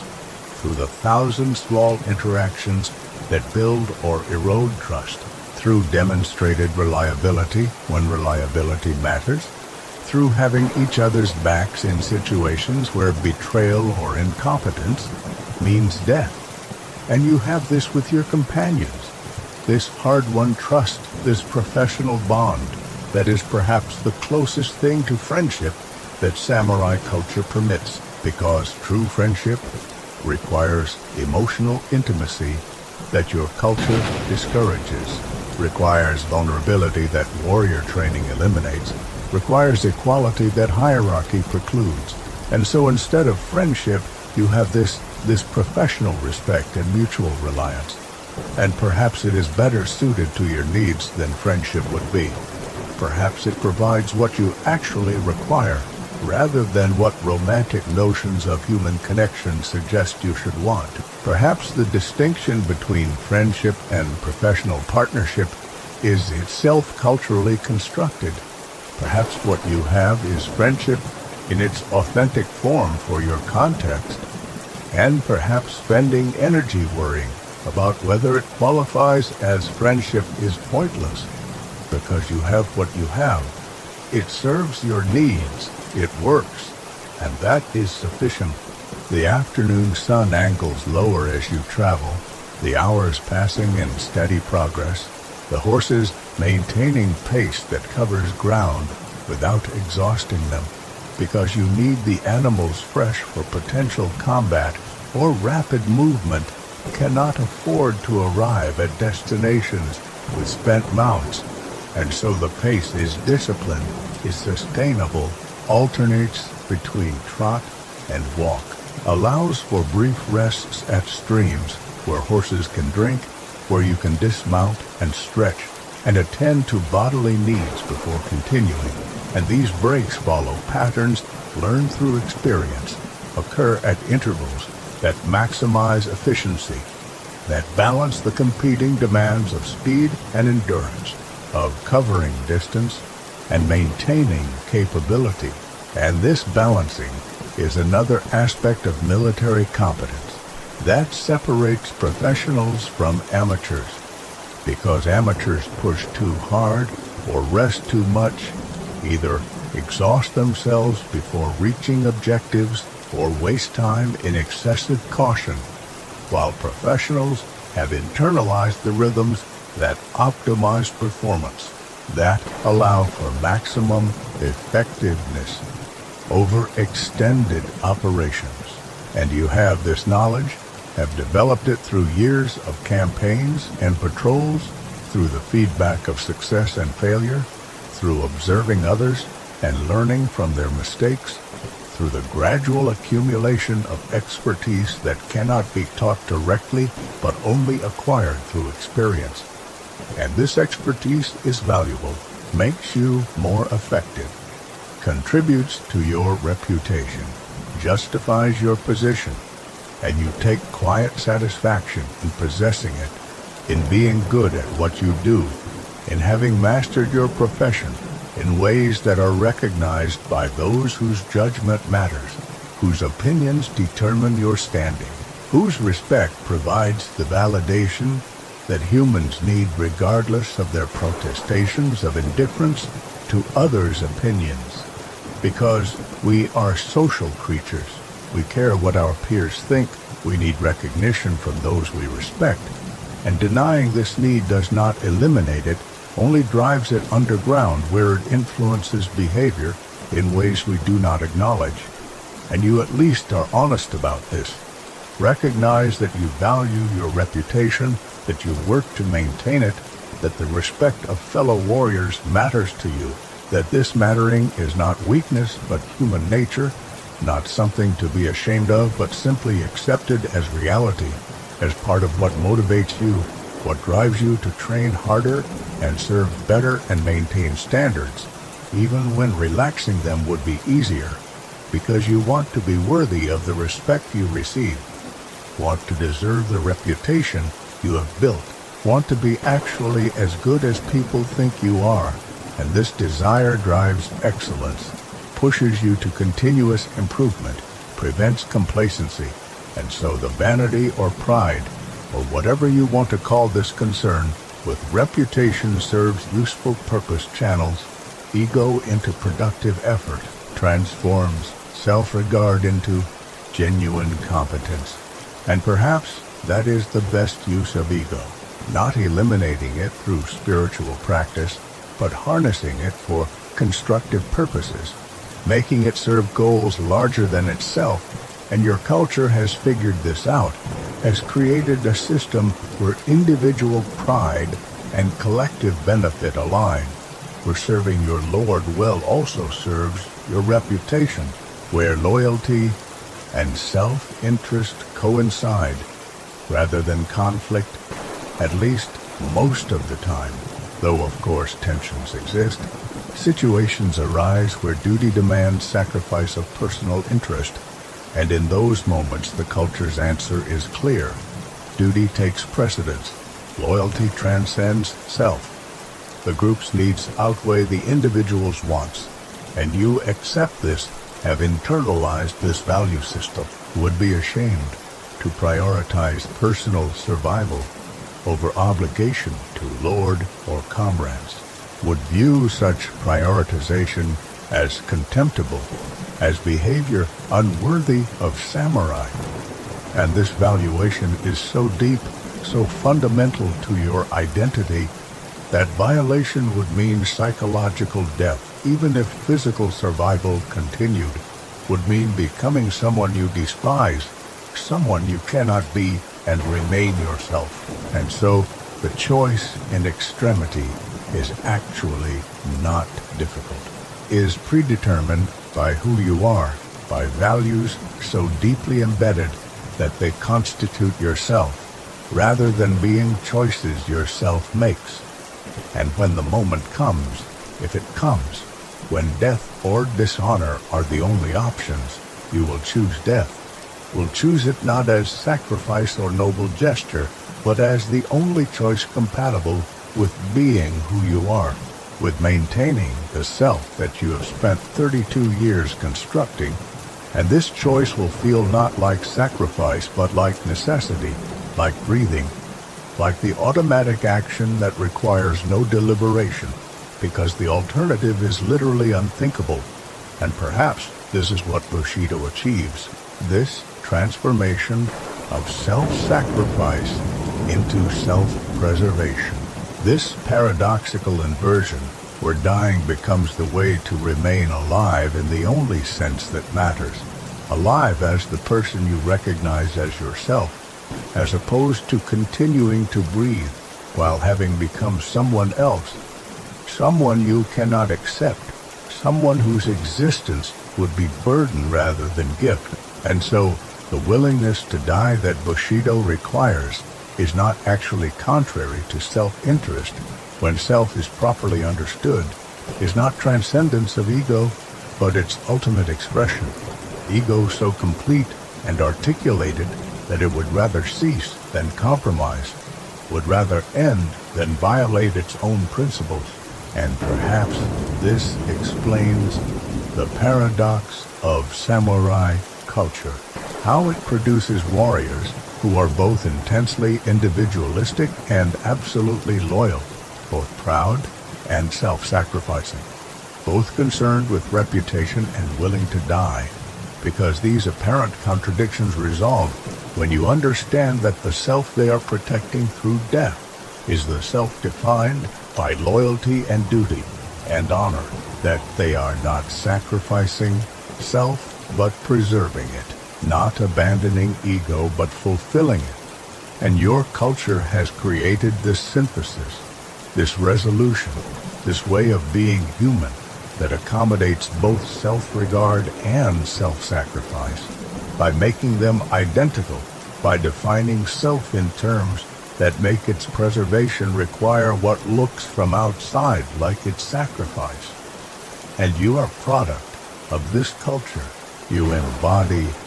this synthesis. You are this paradox made flesh, and you ride forward carrying within yourself these contradictions that are not contradictions, these tensions that are not tensions, this self that is constructed to self-destruct, this ego that is trained to transcend ego, this life that is prepared to end. And none of this seems strange to you, seems perfectly natural, seems like the obvious way to be human, because you are inside it, are constituted by it, cannot step outside to see it as others might see it, cannot achieve the distance that would make it visible as cultural artifact rather than natural fact. And perhaps this inability is universal.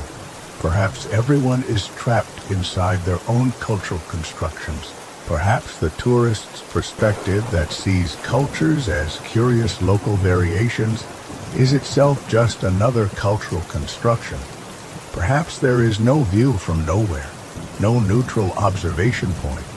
no escape from situatedness, and perhaps recognizing this, accepting it, living consciously within your limitations, while acknowledging they are limitations. Perhaps that is the best that humans can achieve, that you can achieve, and you do not think about these things, do not have the philosophical framework or inclination or time to engage in such abstractions. Instead, you simply ride forward, doing your duty, following your code, being who you are. And the sun descends toward the horizon, and the border regions draw nearer, and the mission continues. And you continue with it, moment by moment, mile by mile, toward whatever awaits in the territories you have been sent to inspect. And you are ready as anyone can be, and that will have to be enough. The first village you reach as evening approaches is small,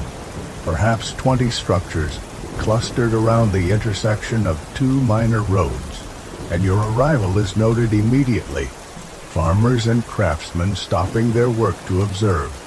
children running to inform the village headman that samurai have arrived, and within minutes the headman appears, bowing deeply, his posture showing the mixture of respect and fear, that characterizes peasant interactions with warriors, and you dismount, your companions doing likewise, and you inform the headman of your mission, your lord's orders to inspect the border regions, and you request accommodation for the night, not asking really, but informing him of requirements. Because samurai do not ask permission from peasants,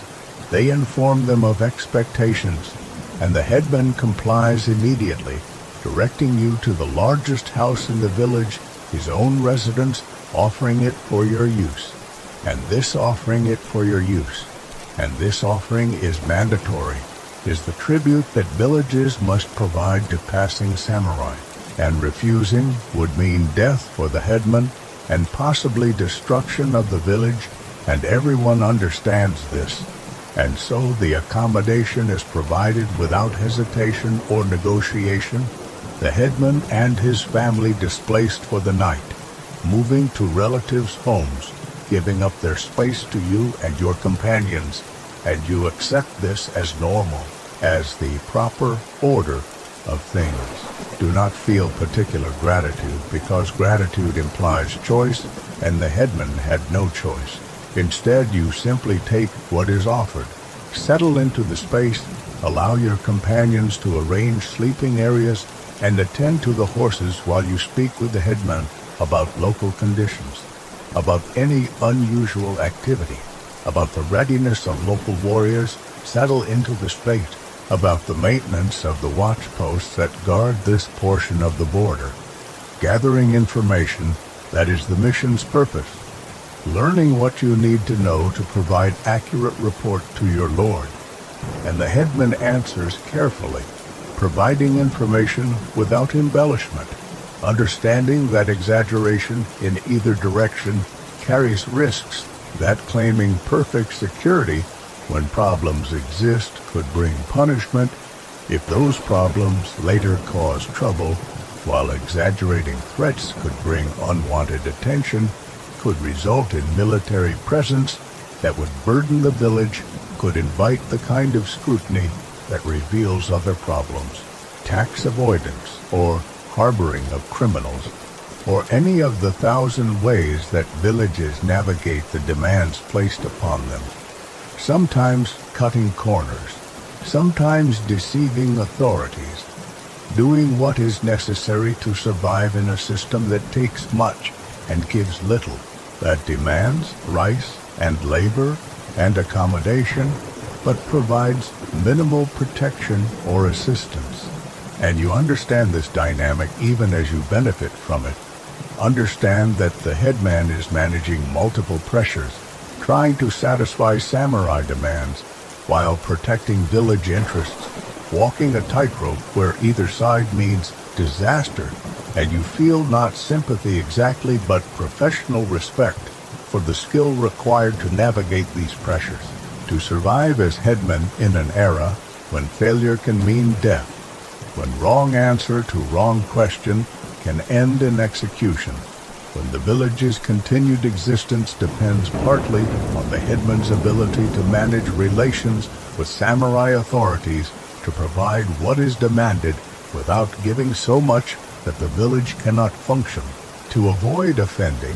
while not volunteering resources beyond what is required, and this navigation requires intelligence and judgment and courage, requires qualities that you recognize and value even as you exploit the imbalance of power that makes the headman's position so difficult, even as you take advantage of the system that allows you to demand accommodation and information without reciprocation, beyond minimal courtesy and the theoretical protection that your lord's rule provides. And perhaps there is contradiction in recognizing the headman's difficult position while doing nothing to ease it, in respecting the skill required to navigate oppression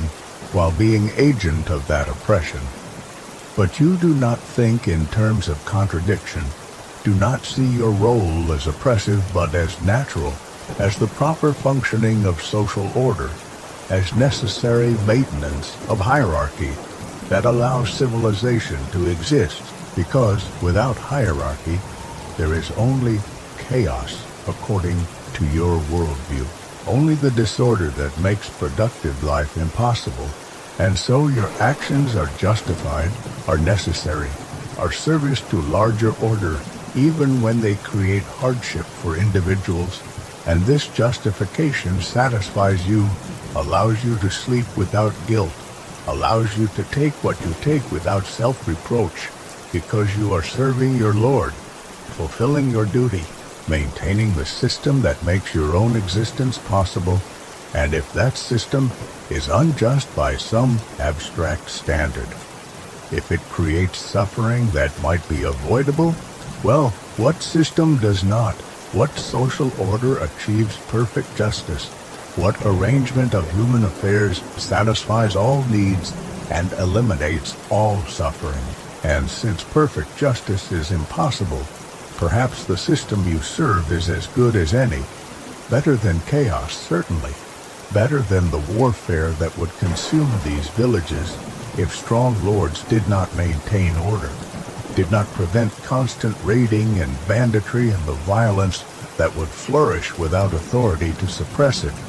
And so you are providing service, are protecting these peasants even as you burden them, are maintaining the peace that allows them to farm and raise children and live lives that are hard but possible, instead of lives that are short and violent and hopeless. And this is worth something. Is justification enough? Or at least you tell yourself it is. And whether you fully believe this, or are simply repeating the convenient rationalization that allows you to avoid uncomfortable recognitions, whether your certainty is genuine or performative. Even you are not entirely sure, because humans are capable of such complete self-deception, such thorough compartmentalization, such effective avoidance of truths that would require uncomfortable actions or difficult changes. And you are human in precisely this way, capable of holding contradictory positions, of believing and doubting simultaneously, of certainty that coexists with uncertainty. And perhaps this is necessary. Perhaps complete honesty would be paralyzing. Perhaps some self-deception is essential to function, to act decisively, to live without constant agonizing over every choice. And you have found the balance that allows you to function, to serve effectively, to sleep reasonably well, despite the moral ambiguities that haunt the edges of awareness, that you mostly successfully ignore or rationalize or accept as inevitable aspects of existence in an imperfect world. And this balance is sufficient, allows you to continue, allows you to be who you are, and that is all you can manage, all any of us can manage. And the night deepens, and the village settles into uneasy quiet, the peasants aware of armed warriors in their midst, unable to relax fully, and you settle into the headman's house, establishing watch rotation, ensuring security despite being in ostensibly friendly territory. Because security is never certain, because threats can emerge from any direction, because vigilance is survival habit that cannot be relaxed, and you prepare for sleep, knowing that tomorrow will bring more travel, more villages to inspect, more information to gather, more duties to fulfill, the endless cycle continuing, your life proceeding along its predetermined path. And you accept this, embrace it, find meaning in it, and that is sufficient. That is everything. And sleep comes as it must, and the world continues turning, and your small drama plays out its part in the larger drama, and nothing is resolved, and nothing ever will be resolved, because this is not story with ending, but life with continuation, moment following moment, without conclusion, without final answer, without ultimate meaning, beyond what you create through living it, and you create meaning through service, through loyalty, through adherence to code. And whether this meaning is real or constructed does not matter, because all meaning is constructed, all purpose is created rather than discovered, all significance is human projection rather than cosmic fact, and your projections are as valid as any. Your purpose is as real as purposes get, your significance genuine within the context that defines you, and you sleep, and the night passes, and dawn will come, and the mission will continue,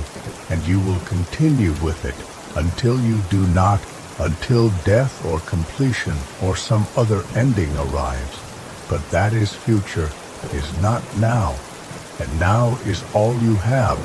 is all anyone has, and you are here in it, in this moment, in this village, in this life, and that is enough. The morning arrives with the same temple bell sound that began yesterday. Though this bell is smaller, cruder, its tone less refined than the castle's great bell. But it serves the same function, marking the hour, dividing darkness from light, calling the village to wakefulness, and the day's labor that cannot be postponed or avoided, because rice does not grow itself. Fields do not tend themselves. Survival requires unending work, and the peasants rise to meet these demands as they have risen every morning of their lives, as their parents rose before them, as their children will rise after them. The cycle unchanging, the burden constant. And you rise as well, though your waking is different, is transition to different kind of work, to duties that carry different risks, that might end in glory or death, but will not end in the slow grinding poverty that characterizes peasant existence, that wears people down not through dramatic catastrophe, but through accumulated small deprivations, through hunger that never quite reaches starvation, but never fully abates either, through cold that never quite kills, but makes every winter miserable,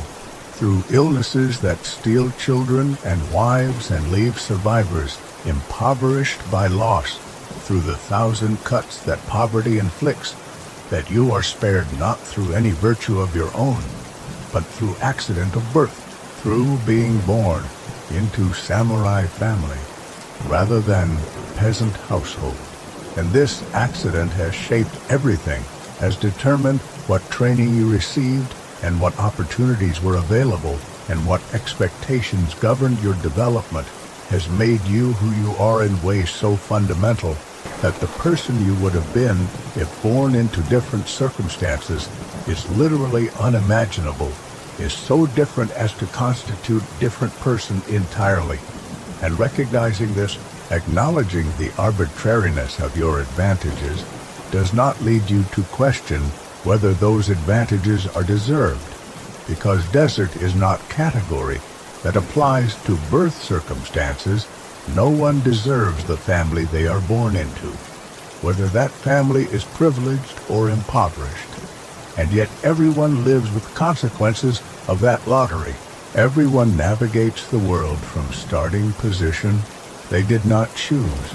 and some positions are vastly more favorable than others, and you occupy favorable position, and you accept this as natural, even while recognizing it as arbitrary, because accepting it allows you to function, allows you to inhabit your role without the paralysis that would come from constantly questioning your right to the position you hold. And perhaps this acceptance is morally questionable. Perhaps you should feel more guilt about unearned advantages. Perhaps you should work to change system that distributes life chances so unequally. But these thoughts do not seriously occur to you, or if they occur, they are dismissed quickly,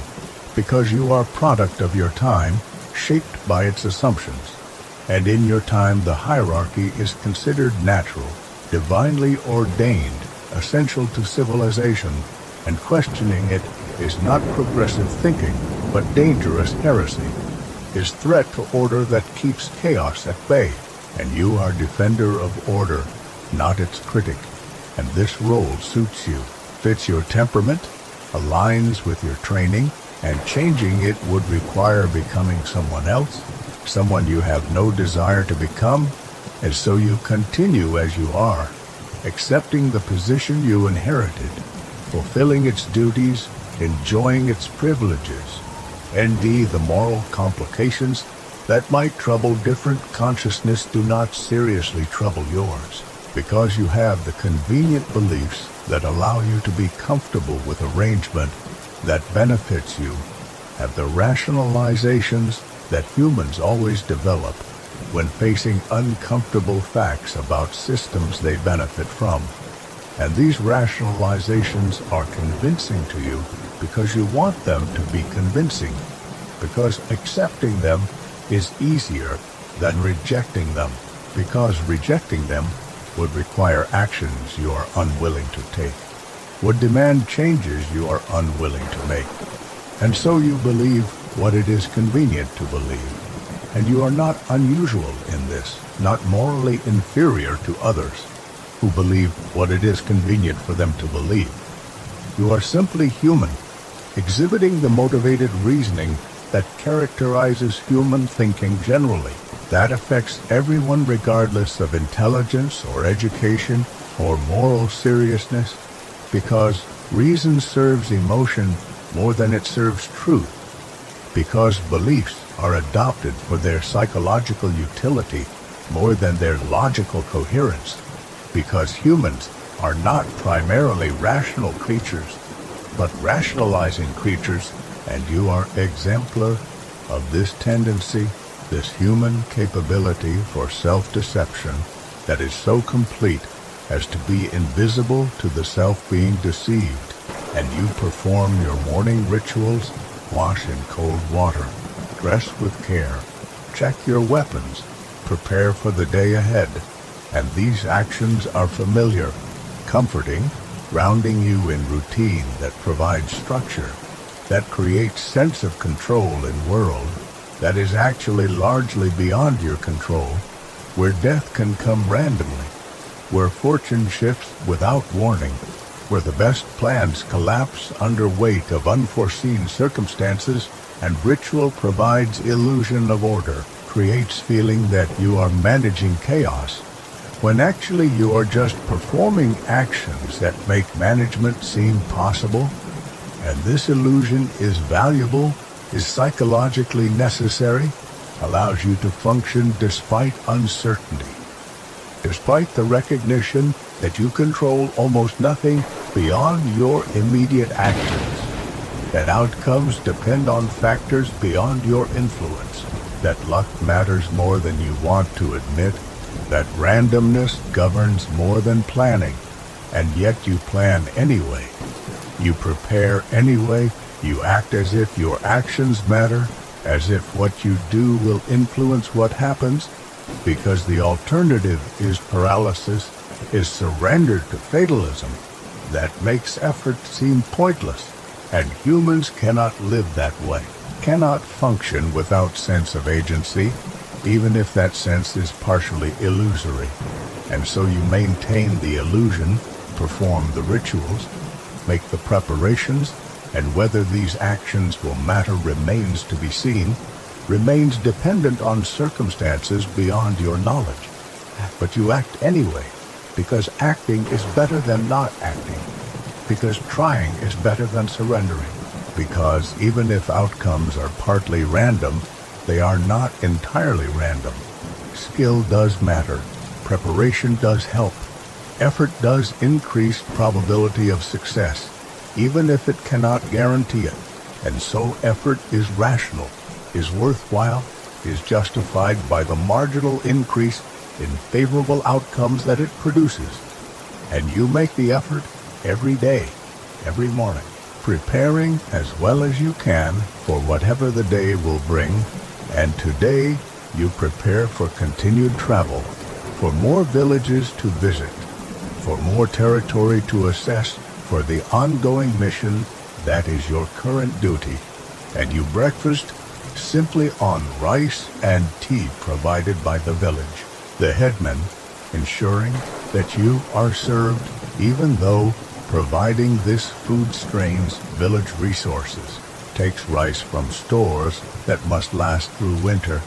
but refusing to provide is not option, is invitation to violence, and so the rice is given,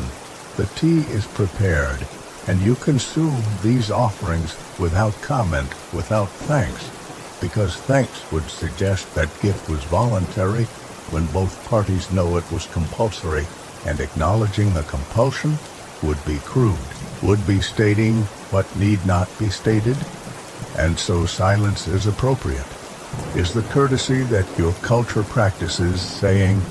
nothing rather than speaking truths that create discomfort,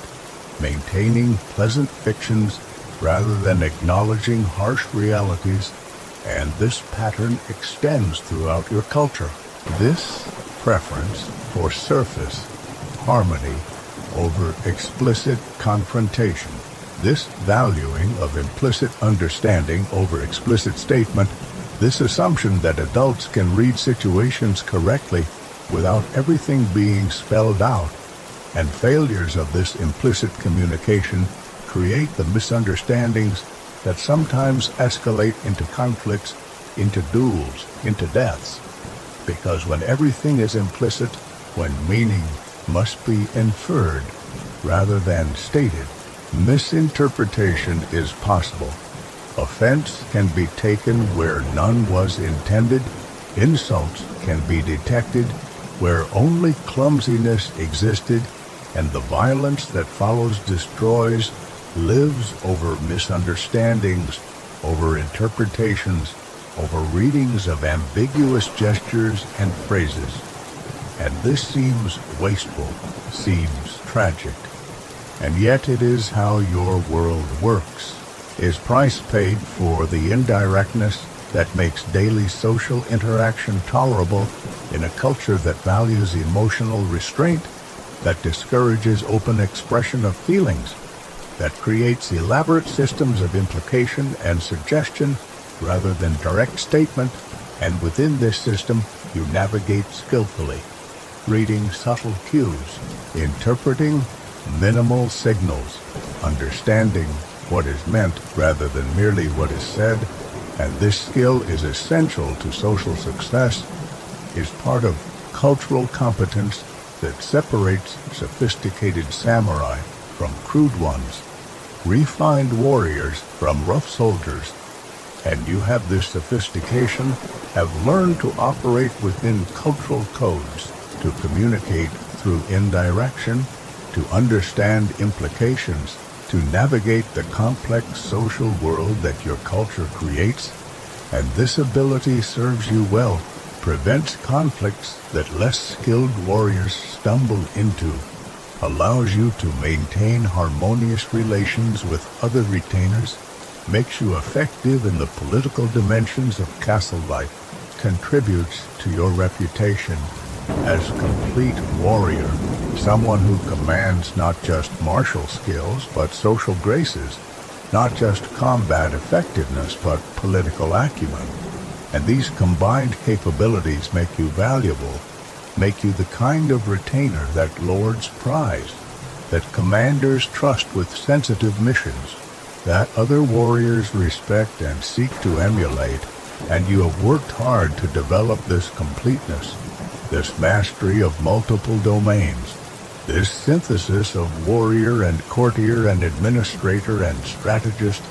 because specialization is vulnerability in your world,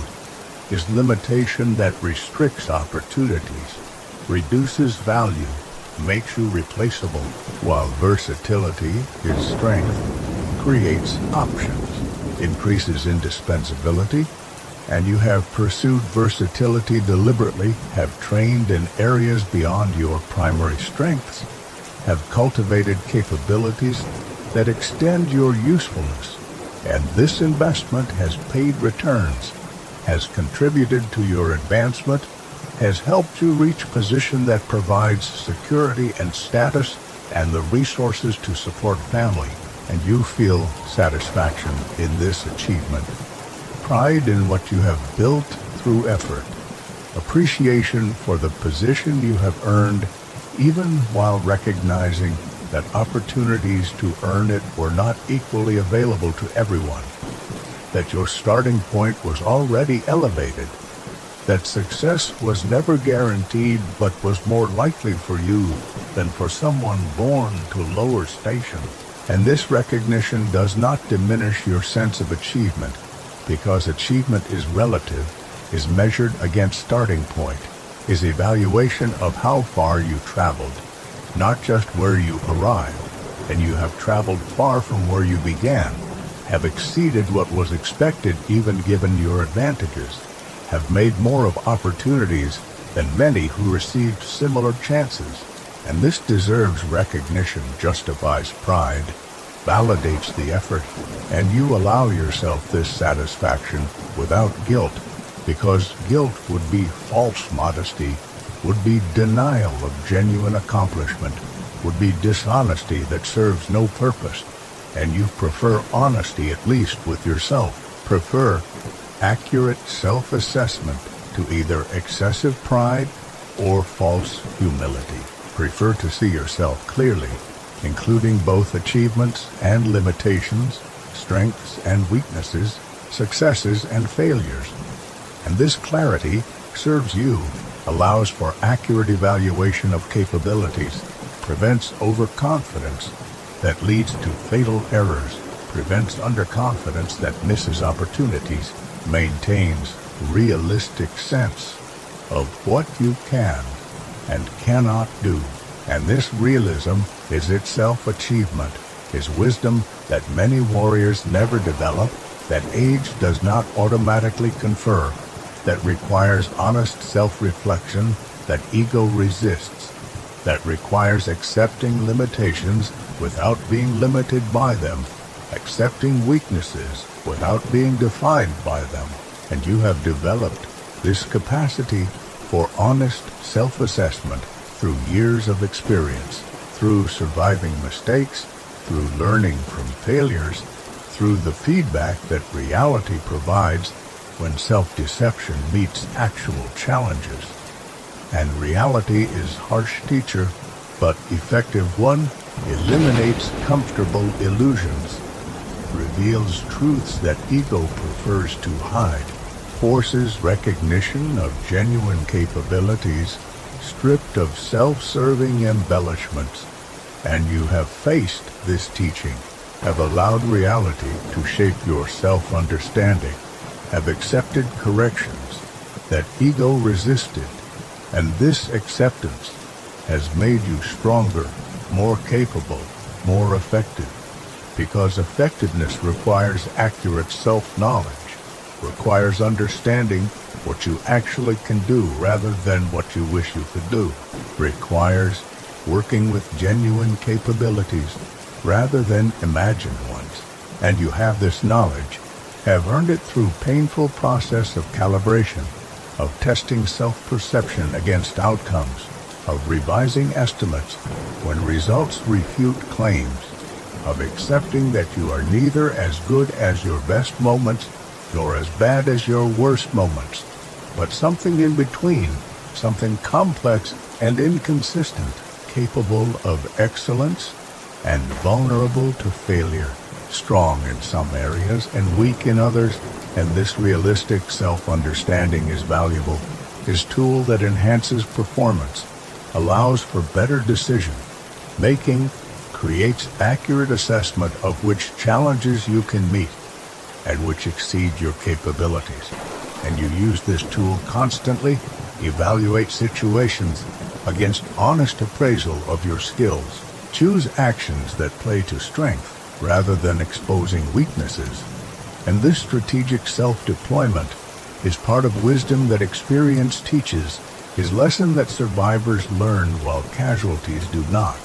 because casualties often die from overestimating capabilities, from accepting challenges beyond their skills, from confidence that exceeds competence.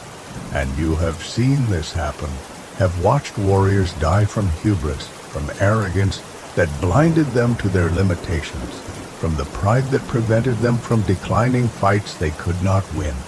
from the ego that made them unable to retreat or admit disadvantage or seek help.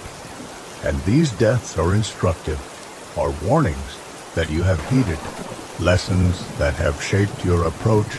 that have taught you that pride is dangerous when it overrides judgment, that ego is liability when it prevents accurate assessment, that the warrior who knows his limitations survives,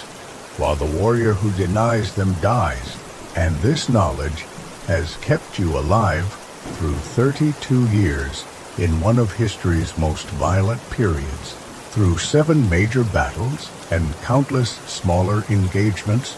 through political intrigues and assassination attempts, and all the dangers that characterize samurai existence in the Sengoku period. And you are still here, still breathing, still functional, and that itself is achievement, is evidence that whatever your limitations, you have managed them effectively. Whatever your weaknesses, you have compensated for them adequately. Whatever mistakes you have made, you have survived them. And survival is not nothing, is actually quite something in context, where death is common and life is fragile and fortune is fickle, and you have survived not through luck alone, though. Luck certainly played role, but through skill and judgment, and the careful navigation of dangers that claimed others. And this survival gives you the opportunity to continue to serve your Lord, to provide for family, to contribute to causes larger than yourself, to participate in the historical moment that you inhabit. And this participation is meaningful, even if the larger story of the Sengoku period will not particularly remember you, will not record your name in chronicles that future generations read, because significance is not only measured by historical recognition, by fame or achievement that echoes through centuries. Significance exists also in smaller scale, in contributions to immediate community, in effects on people you actually know, in the ripples you create in your local pond, even if those ripples do not reach distant shores. And your life creates these ripples, affects the people around you, shapes the small world you inhabit, and that is enough. That is meaning sufficient for one human life, because grand historical significance is rare, is achieved by few, while local significance is common, is available to anyone who serves others, who contributes to community, who does work that needs doing. And you do this work, you serve, you contribute, and the meaning this creates is real, is valuable, is sufficient justification for existence, and you require no more than this, and you prepare to depart the village, to continue your mission, to ride forward into the day that is beginning. And your companions are ready, are mounted, are waiting, and you mount your own horse. Thank the headman with minimal words and slight bow that acknowledges his service without suggesting equality. And you ride out, the village falling behind, the road stretching ahead, and the sun climbs higher,